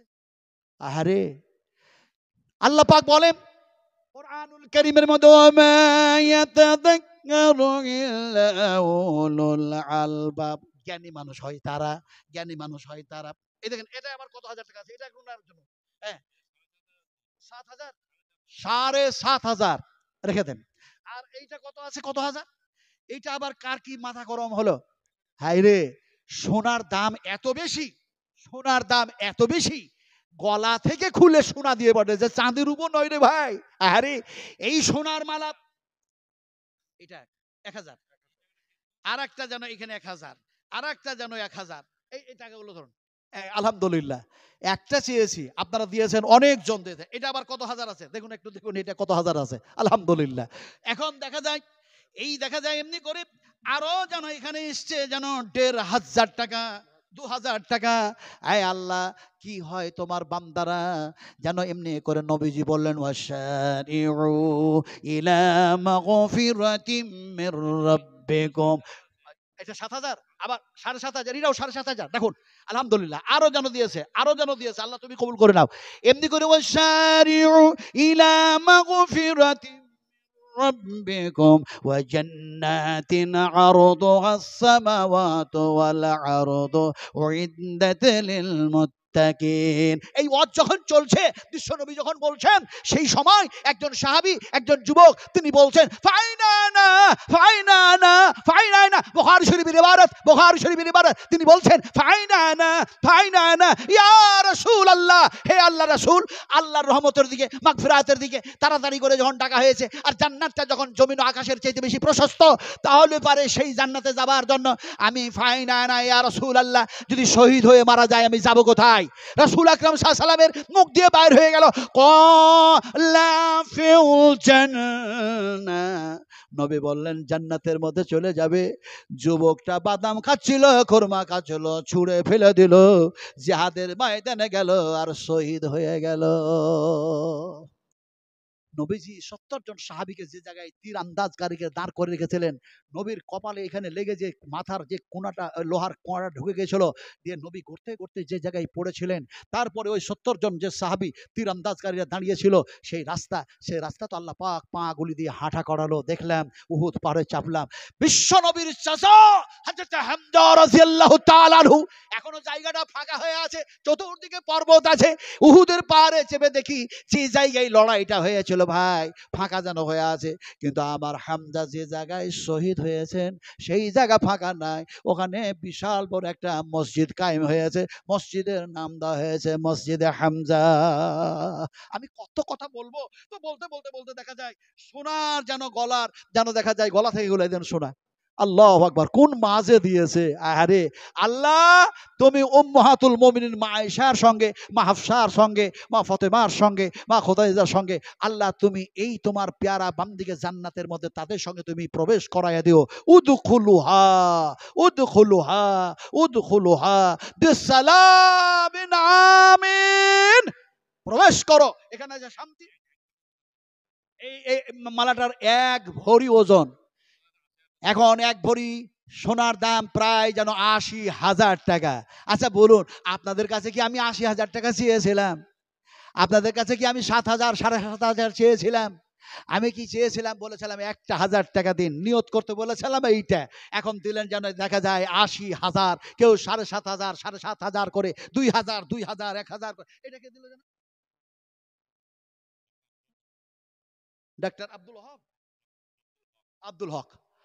আল্লাহ, কি কঠিন ব্যাপার তো। সেদিন চড়াতে দেখছিলাম, কেউ বলছে 2 লাখ, কেউ বলছে 1 লাখ, কেউ বলছে 50,000, কেউ বলছে 60,000। ওখানে আমি 7 বছর ধরে কন্টিনিউ নিয়ে যাচ্ছে, আলহামদুলিল্লাহ। এবারও আছে। তো বলছিলাম কি যে সেখানকার এক কম্পিটিশন দেখেছি, আর আপনাদের মুর্শিদাবাদে আরেকটা জায়গাতে কম্পিটিশন দান হয়, ওই সুরুলিয়া না জরুলি একটা মাদ্রাসা কি যেন একটা আছে রোডের ধারে, সেখানে একটা যেন কম্পিটিশন একটা দান হয়। তো এখানেও দেখা যাচ্ছে আলহামদুলিল্লাহ, আলহামদুলিল্লাহ 50,000 টাকা। একটু জোরে আলহামদুলিল্লাহ পড়বেন না ভাই? একজন বলুন আলহামদুলিল্লাহ। 50,000। আহারে, এই মানুষগুলি শোনে কোরআন, বুঝে কোরআন, হাদিস শোনে বুঝে। আর আহারে, যদি এই মাদ্রাসার শত্রুরা মাদ্রাসা বন্ধ করতে চায়, আল্লাহ আমাদেরকে দিয়েছেন ধন মাল, আমাদেরকে বানিয়েছেন পুঁজিপতি, ফলে আমরা কেন আমাদের টাকাগুলি নবীর মাদ্রাসায় দিব না? আর নবীর হাতের পানি পান করে বেহেশতে কেন যাব না? কেন এরকম হয়? মনের মধ্যে সেই আশা তৈরি করে আমার ভাই যেন দিয়েছেন এমনি করে যেন 50,000 টাকা। একটু জোরে বলুন আলহামদুলিল্লাহ। 50,000 টাকার দাতা বলি মারহাবা, আহলান সাহলান, মারহাবা মারহাবা। এমনি করে যেন এমন একজন মহিলা 80,000 টাকা দান করলেন, সোনা দিলেন, তাকেও যেন বলি মারহাবা, আহলান সাহলান, মারহাবা মারহাবা। আল্লাহর কাছে দোয়া করি, আমি দোয়াটা দিব, ডেকে যে বসালাম, আপনারা যে দান করলেন, আমার উদ্দেশ্যটা হচ্ছে দোয়াটা সেই দোয়া দিব যে দোয়া রাসূলুল্লাহ সাল্লাল্লাহু আলাইহি ওয়াসাল্লাম যখন দিচ্ছিলেন, একটা বুড়ি মেয়ে এসে একটা চাদর দিলেন, রাসূলের শরীরটা ছিল ফাঁকা। আমি সে হাদিস ঘটনা বয়ান করব না। একজন যেন দিল দুম্বা, একজন উট দিল, খেজুর দিল, দুধ দিল, নানা জন নানা কিছু দিতেন। রাসূলুল্লাহ ওই সময় দুয়াটা কি দিতেন? ওই দুয়াটা ইমাম বুখারী রাহমাতুল্লাহ আলাইহি বুখারী শরীফের মধ্যে কোট করে দিয়েছেন। ওই দুয়াটা এখন নবী তো আর দেবে না, কিন্তু নবী বলেছেন আমার পরে যারা থাকবে তারা যেন এমনি করে, যারা কোরআনের চিন্তা ভাবনা, কোরআনের গবেষককারী হয়, কোরআনের রিসার্চকারী হয়, ইসলাম নিয়ে যেন প্রচার প্রসার করে। ও মানে হাসানু কাওলাম মিম্মান দা ইলাল্লাহ, এই ধরনের মানুষগুলি তারা যেন সেই দোয়া দিয়ে দিবে। আল্লাহ নবী আরো বললেন, পিতা মাতার দোয়া কবুল হয়, মাজলুম মানুষের দোয়া কবুল হয়, হাকিকাত যদি সত্যিকারী মুসাফির হয় তারও দোয়া কবুল হয়ে যায়। ওই দোয়াটা আমি দেবো ইনশাআল্লাহ। নবী সাহেব যে দোয়াটা দিয়েছেন, ওই দোয়াটা আপনাদেরকে দেওয়ার জন্য ডাকলাম। জি হ্যাঁ।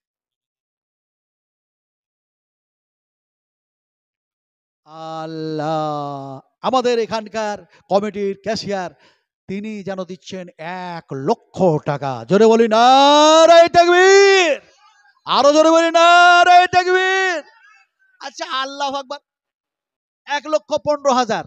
তো আপনারা কি আল্লাহু আকবার জোরে বললে কি মনে মনে ভাবছেন আপনারা তো বিশাল বড় ফাইসালাকারী, আল্লাহ কি পইরা, আল্লাহ কি ঠসা, আল্লাহ কি কানে কম শুনতে পায় যে আপনাকে এত জোরে বলতে হবে? জি হ্যাঁ বলতে হবে, হ্যাঁ বলতে হবে। আপনি আস্তেও বলবেন, জোরেও বলবেন। বলে কেমন করে বলবেন? বিশ্বনবী মুহাম্মদ সাল্লাল্লাহু আলাইহি ওয়াসাল্লাম জিহাদের ময়দানে যাচ্ছেন, সাহাবা একরাম থেকে সঙ্গে করে নিয়ে। রাসূল সেই দিন যেন প্রেজেন্ট ছিলেন, উপস্থিত ছিলেন। আর সাহাবীরা জোরে জোরে বলছে আল্লাহু আকবার, আল্লাহু আকবার। মুশরিকদের সঙ্গে মোকাবেলা, দিনকে প্রতিষ্ঠা কায়েম করার জন্য ব্যাপার। সেই সময় আল্লাহু আকবার, আল্লাহু আকবার জোরে জোরে বলছেন। নবী বললেন, তোমাদের জানের উপরে রহম করো, জানের উপরে রহম করো, জানের উপরে রহম করো। এত জোরে জোরে বলো না, শক্তি ক্ষমতা শেষ করে দিও না। মোকাবেলা করা লাগবে জিহাদের ময়দানে। আস্তে আস্তে বলো আল্লাহু আকবার, করুণ সুরে বলো আল্লাহু আকবার। আল্লাহ আপনি মহান, আপনার সমকক্ষ আকাশে জমিনে কেউ নাই। আবার যেন দেখা যায় এমনি করে ঈদুল আজহা, ঈদুল ফিতরের নামাজ পড়তে যাওয়া হচ্ছে, এমন সময় যেন দেখা যায় সাহাবীরা সেই যেন আস্তে আস্তে বলছে। আল্লাহ নবী সে সময় বললেন, জোরে জোরে বলো, জোরে জোরে বলো, তালবিয়াটা জোরে জোরে পড়ো, আল্লাহু আকবার, আল্লাহু আকবার, লা ইলাহা ইল্লাল্লাহু, আল্লাহু আকবার, আল্লাহু আকবার, ওয়ালিল্লাহিল হামদ। জোরে জোরে বলো, জোরে জোরে বলো। একজন বললেন সাহাবী, ইয়া রাসূলুল্লাহ, জিহাদের ময়দানে বললেন জানের উপরে রহম করো, আস্তে বলো। আজকে কেন জোরে আপনি বলতে বলেন? বিশ্ব নবী বললেন, সাহাবীরে আজকে এই জন্যই জোরে জোরে বলতে বলি, আজকের রাত্রে যেন বাজেট পাস হয়ে গিয়েছে, আল্লাহ পাক তোমরাকে ইনাম দেবে, প্রাইজ দেবে। সেই প্রাইজ নেওয়ার জন্য ঈদগাহের ময়দানে যাচ্ছ, আর তোমরা জোরে জোরে বলো। এমন সময় নবী বললেন, এমনি করে গাছ, এমনি করে পাহাড়, এমনি করে পর্বত, এমনি করে ঘাস, এমনি করে যত আছে তারা শুনবে। আর কিয়ামতের মাঠে তোমাদের হয়ে আল্লাহর সামনে সাক্ষী দেবে। ইয়াউমাইযিন তুহাদ্দিসু আখবারাহা। তো 1,15,000 টাকা দেয়, 80,000 টাকা দেয়, 50,000 টাকা দেয়, 7,500 করে টাকা দেয়, এমনি করে 2,000 করে টাকা দেয়। আপনারা একটু জোরে বলতে পারবেন না? আল্লাহকে বড় করতে পারবেন না? একটু জোরে বলি নারে তাকবীর, আরো জোরে বলি নারে তাকবীর। আহা, আল্লাহ সবচেয়ে বড়, আল্লাহর সমকক্ষ কেউ নেই। এবার দোয়াটা দিব, দোয়াটা দিব। কিন্তু এখানে যতগুলো মানুষ বসেন জানি না কে কে দিল না দিল। আপনাদের কাছে মনে হয় নয় জিলাপি টিলাপি খেয়ে শেষ করতেছেন নাকি ভাই? 100 করে টাকা দেন তো আমার হাতে, 100 করে আছে, দেন। হাই রে, যখন সাফা মারওয়া সাই করছি, এমনি করে ঢুকবেন, এমনি করে ঢুকলেন আর বললেন ইন্না সাফা ওয়াল মারওয়াতা মিন শাইরিল্লাহ ফামান হাজ্জাল বাইতা আবিতামারা ফালা জুনাহা। যখন ঢুকলেন, ঢুকে আবার ঘুরে যান এইদিকে, কাবা ঘর দেখতে পাবেন আর সাফা মারওয়া পাহাড়ও দেখতে পাবেন। কিন্তু ওপরে চলে গেলে, মিডিলে গেলে দেখতে পাবেন না, আর তার উপরে গেলে দেখতে পাবেন না। এবার চলে গেলেন, চলে যাওয়ার পরে এবার কাবার দিকে মুখ করে যেন হাত তুলে বলুন আল্লাহু আকবার, বিসমিল্লাহ, আল্লাহু আকবার, আল্লাহু আকবার দিয়ে হাত তুলে দোয়া করলেন। এবার সাফা মারওয়া সাই করতে লাগলেন। আল্লাহ পাক যেন বলেন এই সাফা আর মারওয়া, এই পাহাড় হচ্ছে আমার নিদর্শন বলি, এটা হচ্ছে নিদর্শন বলি, এটা হচ্ছে নিদর্শন বলি।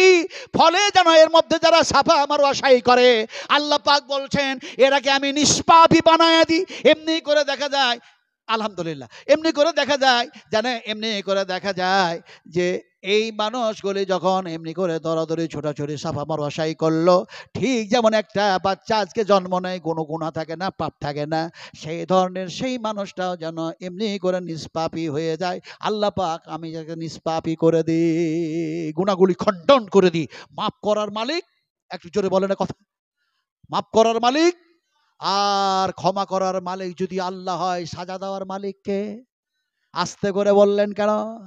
فأخذتهم فكيف كان عقاب إن العرض لله يورثها من يشاء من عبادي والعاقبة للمتقين।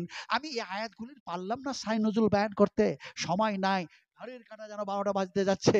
আমার ভাইয়েরা, ড্রাইভারও বারবার মিস কল দিচ্ছে, মৌলানা আগামীকাল, আগামীকাল সেখানেও দেখা যায় এমনি করে যেন বিশাল এক মাদ্রাসা, সেই আপনার এমনি করে মালদা ডিস্ট্রিক্ট বদরুদ্দোজা নদভী সাহেব সেখানে আমাকে বলেছেন যে বুড়ো হয়ে গেলেন, আমার বাপের সাথে জালসা করতে করতে বুড়ো হয়ে গেলেন, কিন্তু দেখছি কোনো রকমের অভাব নেই, বলার মধ্যে অভাব নেই, গলার কণ্ঠস্বরে অভাব নেই, বুঝাবার অভাব নাই।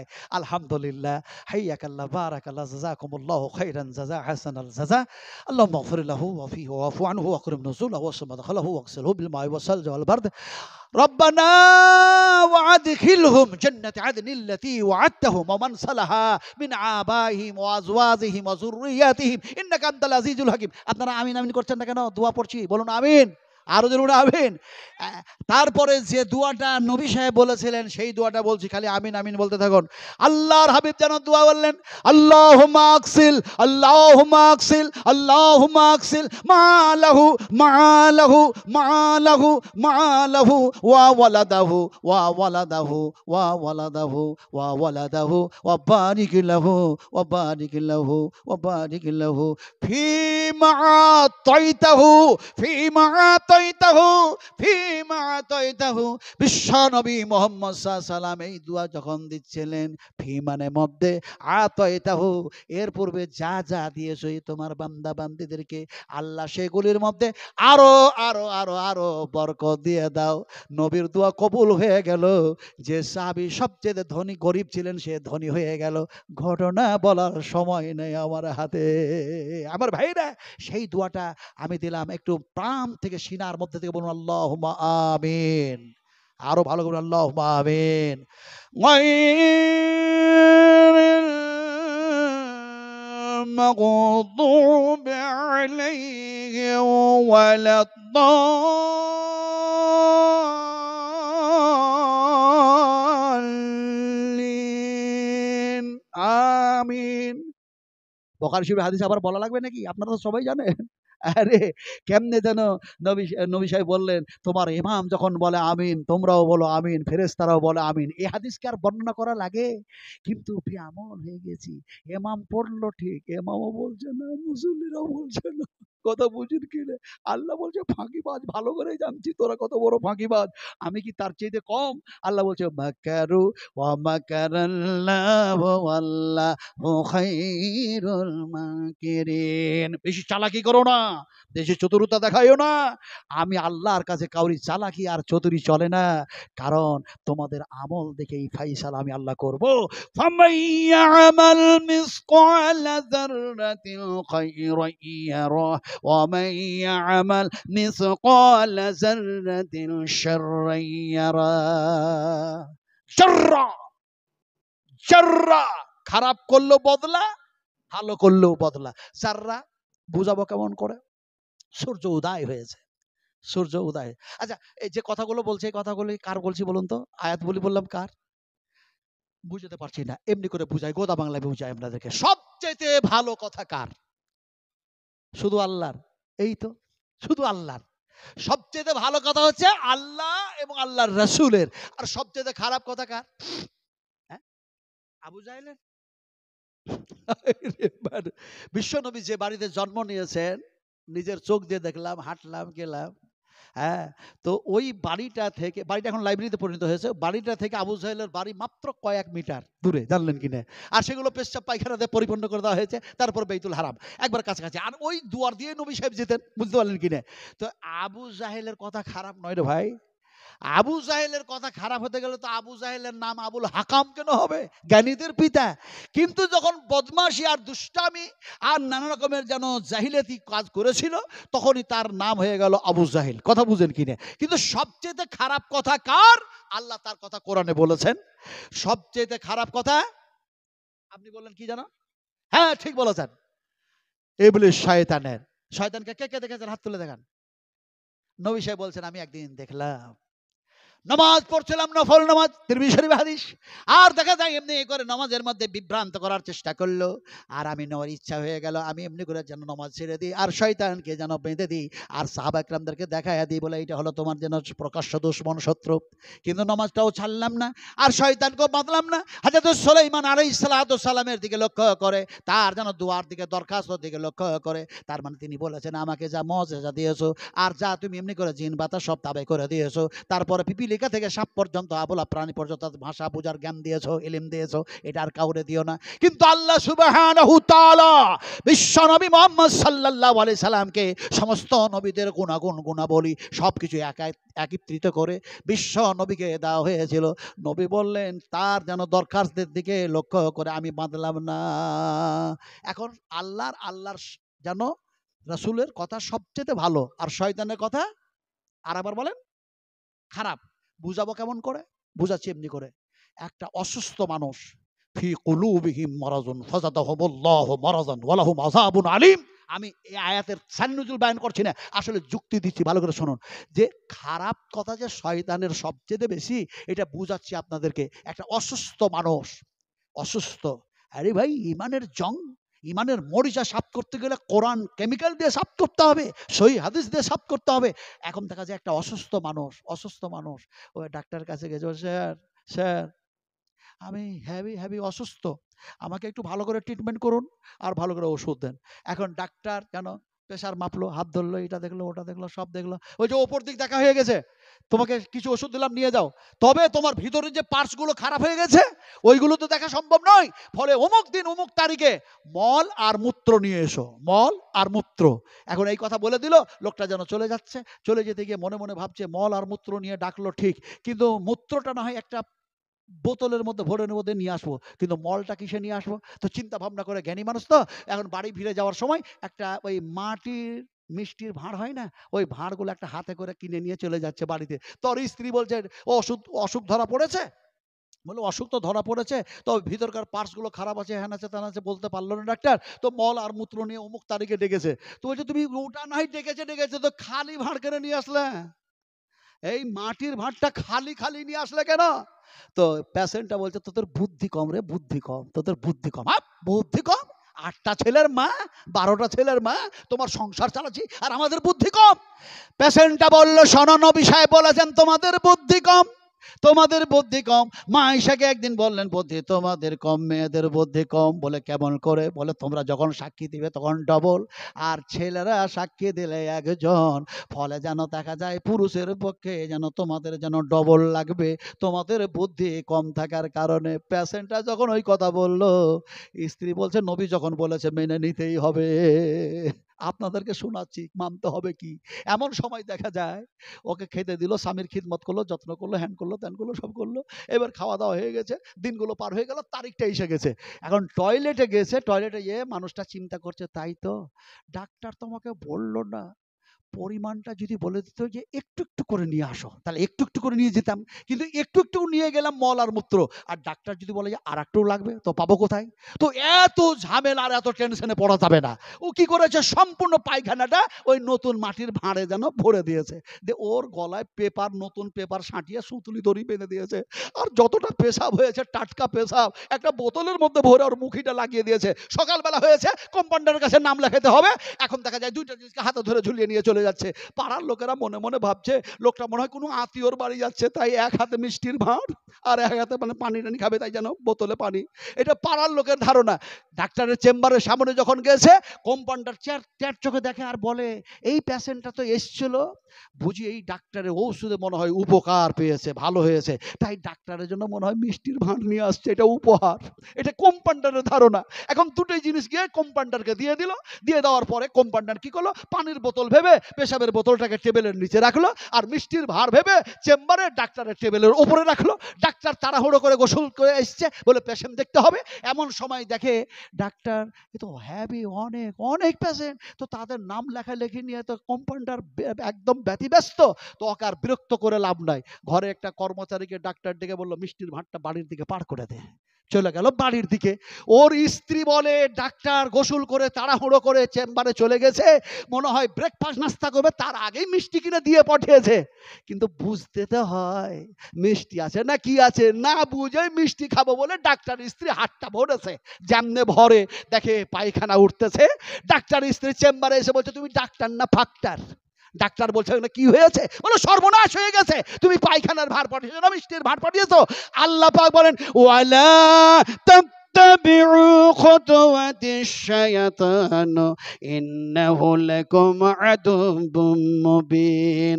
এক্সাম্পল যা দিয়েছি আল্লাহ পাক যেন বলছেন কি, শুনুন, শয়তান হলো তোমাদের প্রকাশ্য শত্রু, প্রকাশ্য দুশমন।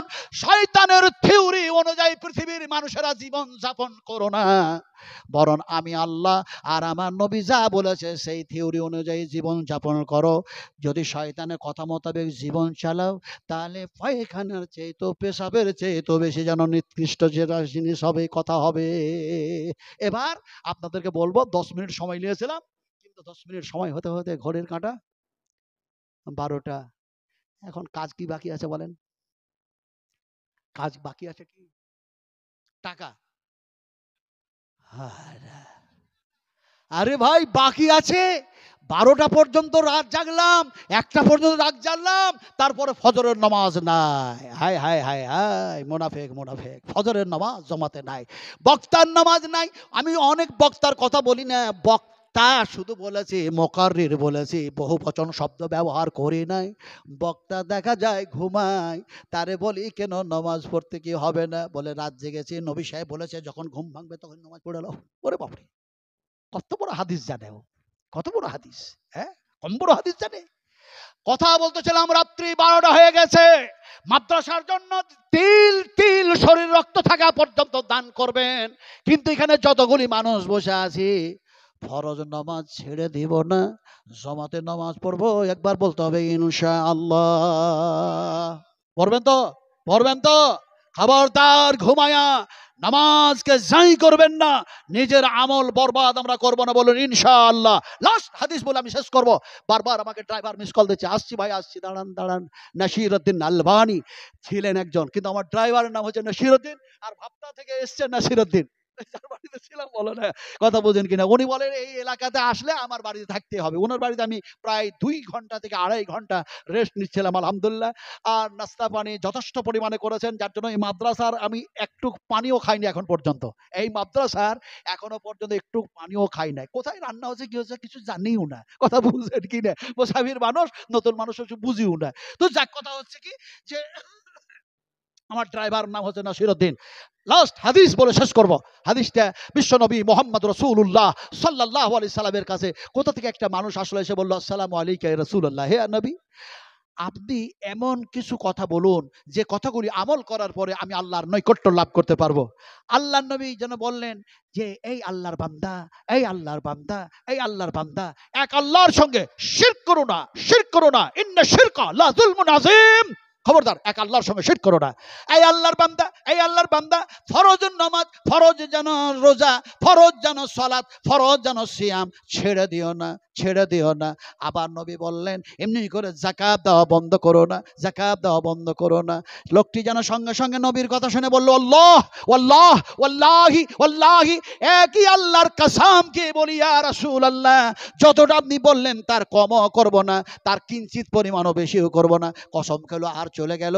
আল্লাহ নবী সাহাবীদেরকে বলেন, ও সাহাবীরা লোকটার দিকে চেয়ে দেখো, আমি মুহাম্মদ সাল্লাল্লাহু আলাইহি ওয়াসাল্লাম বলছি, যে বলল কমও করব না বেশিও করব না, কসম খেয়ে বলল আমি রাসূলুল্লাহ বলছি লোকটা হলো জান্নাতি।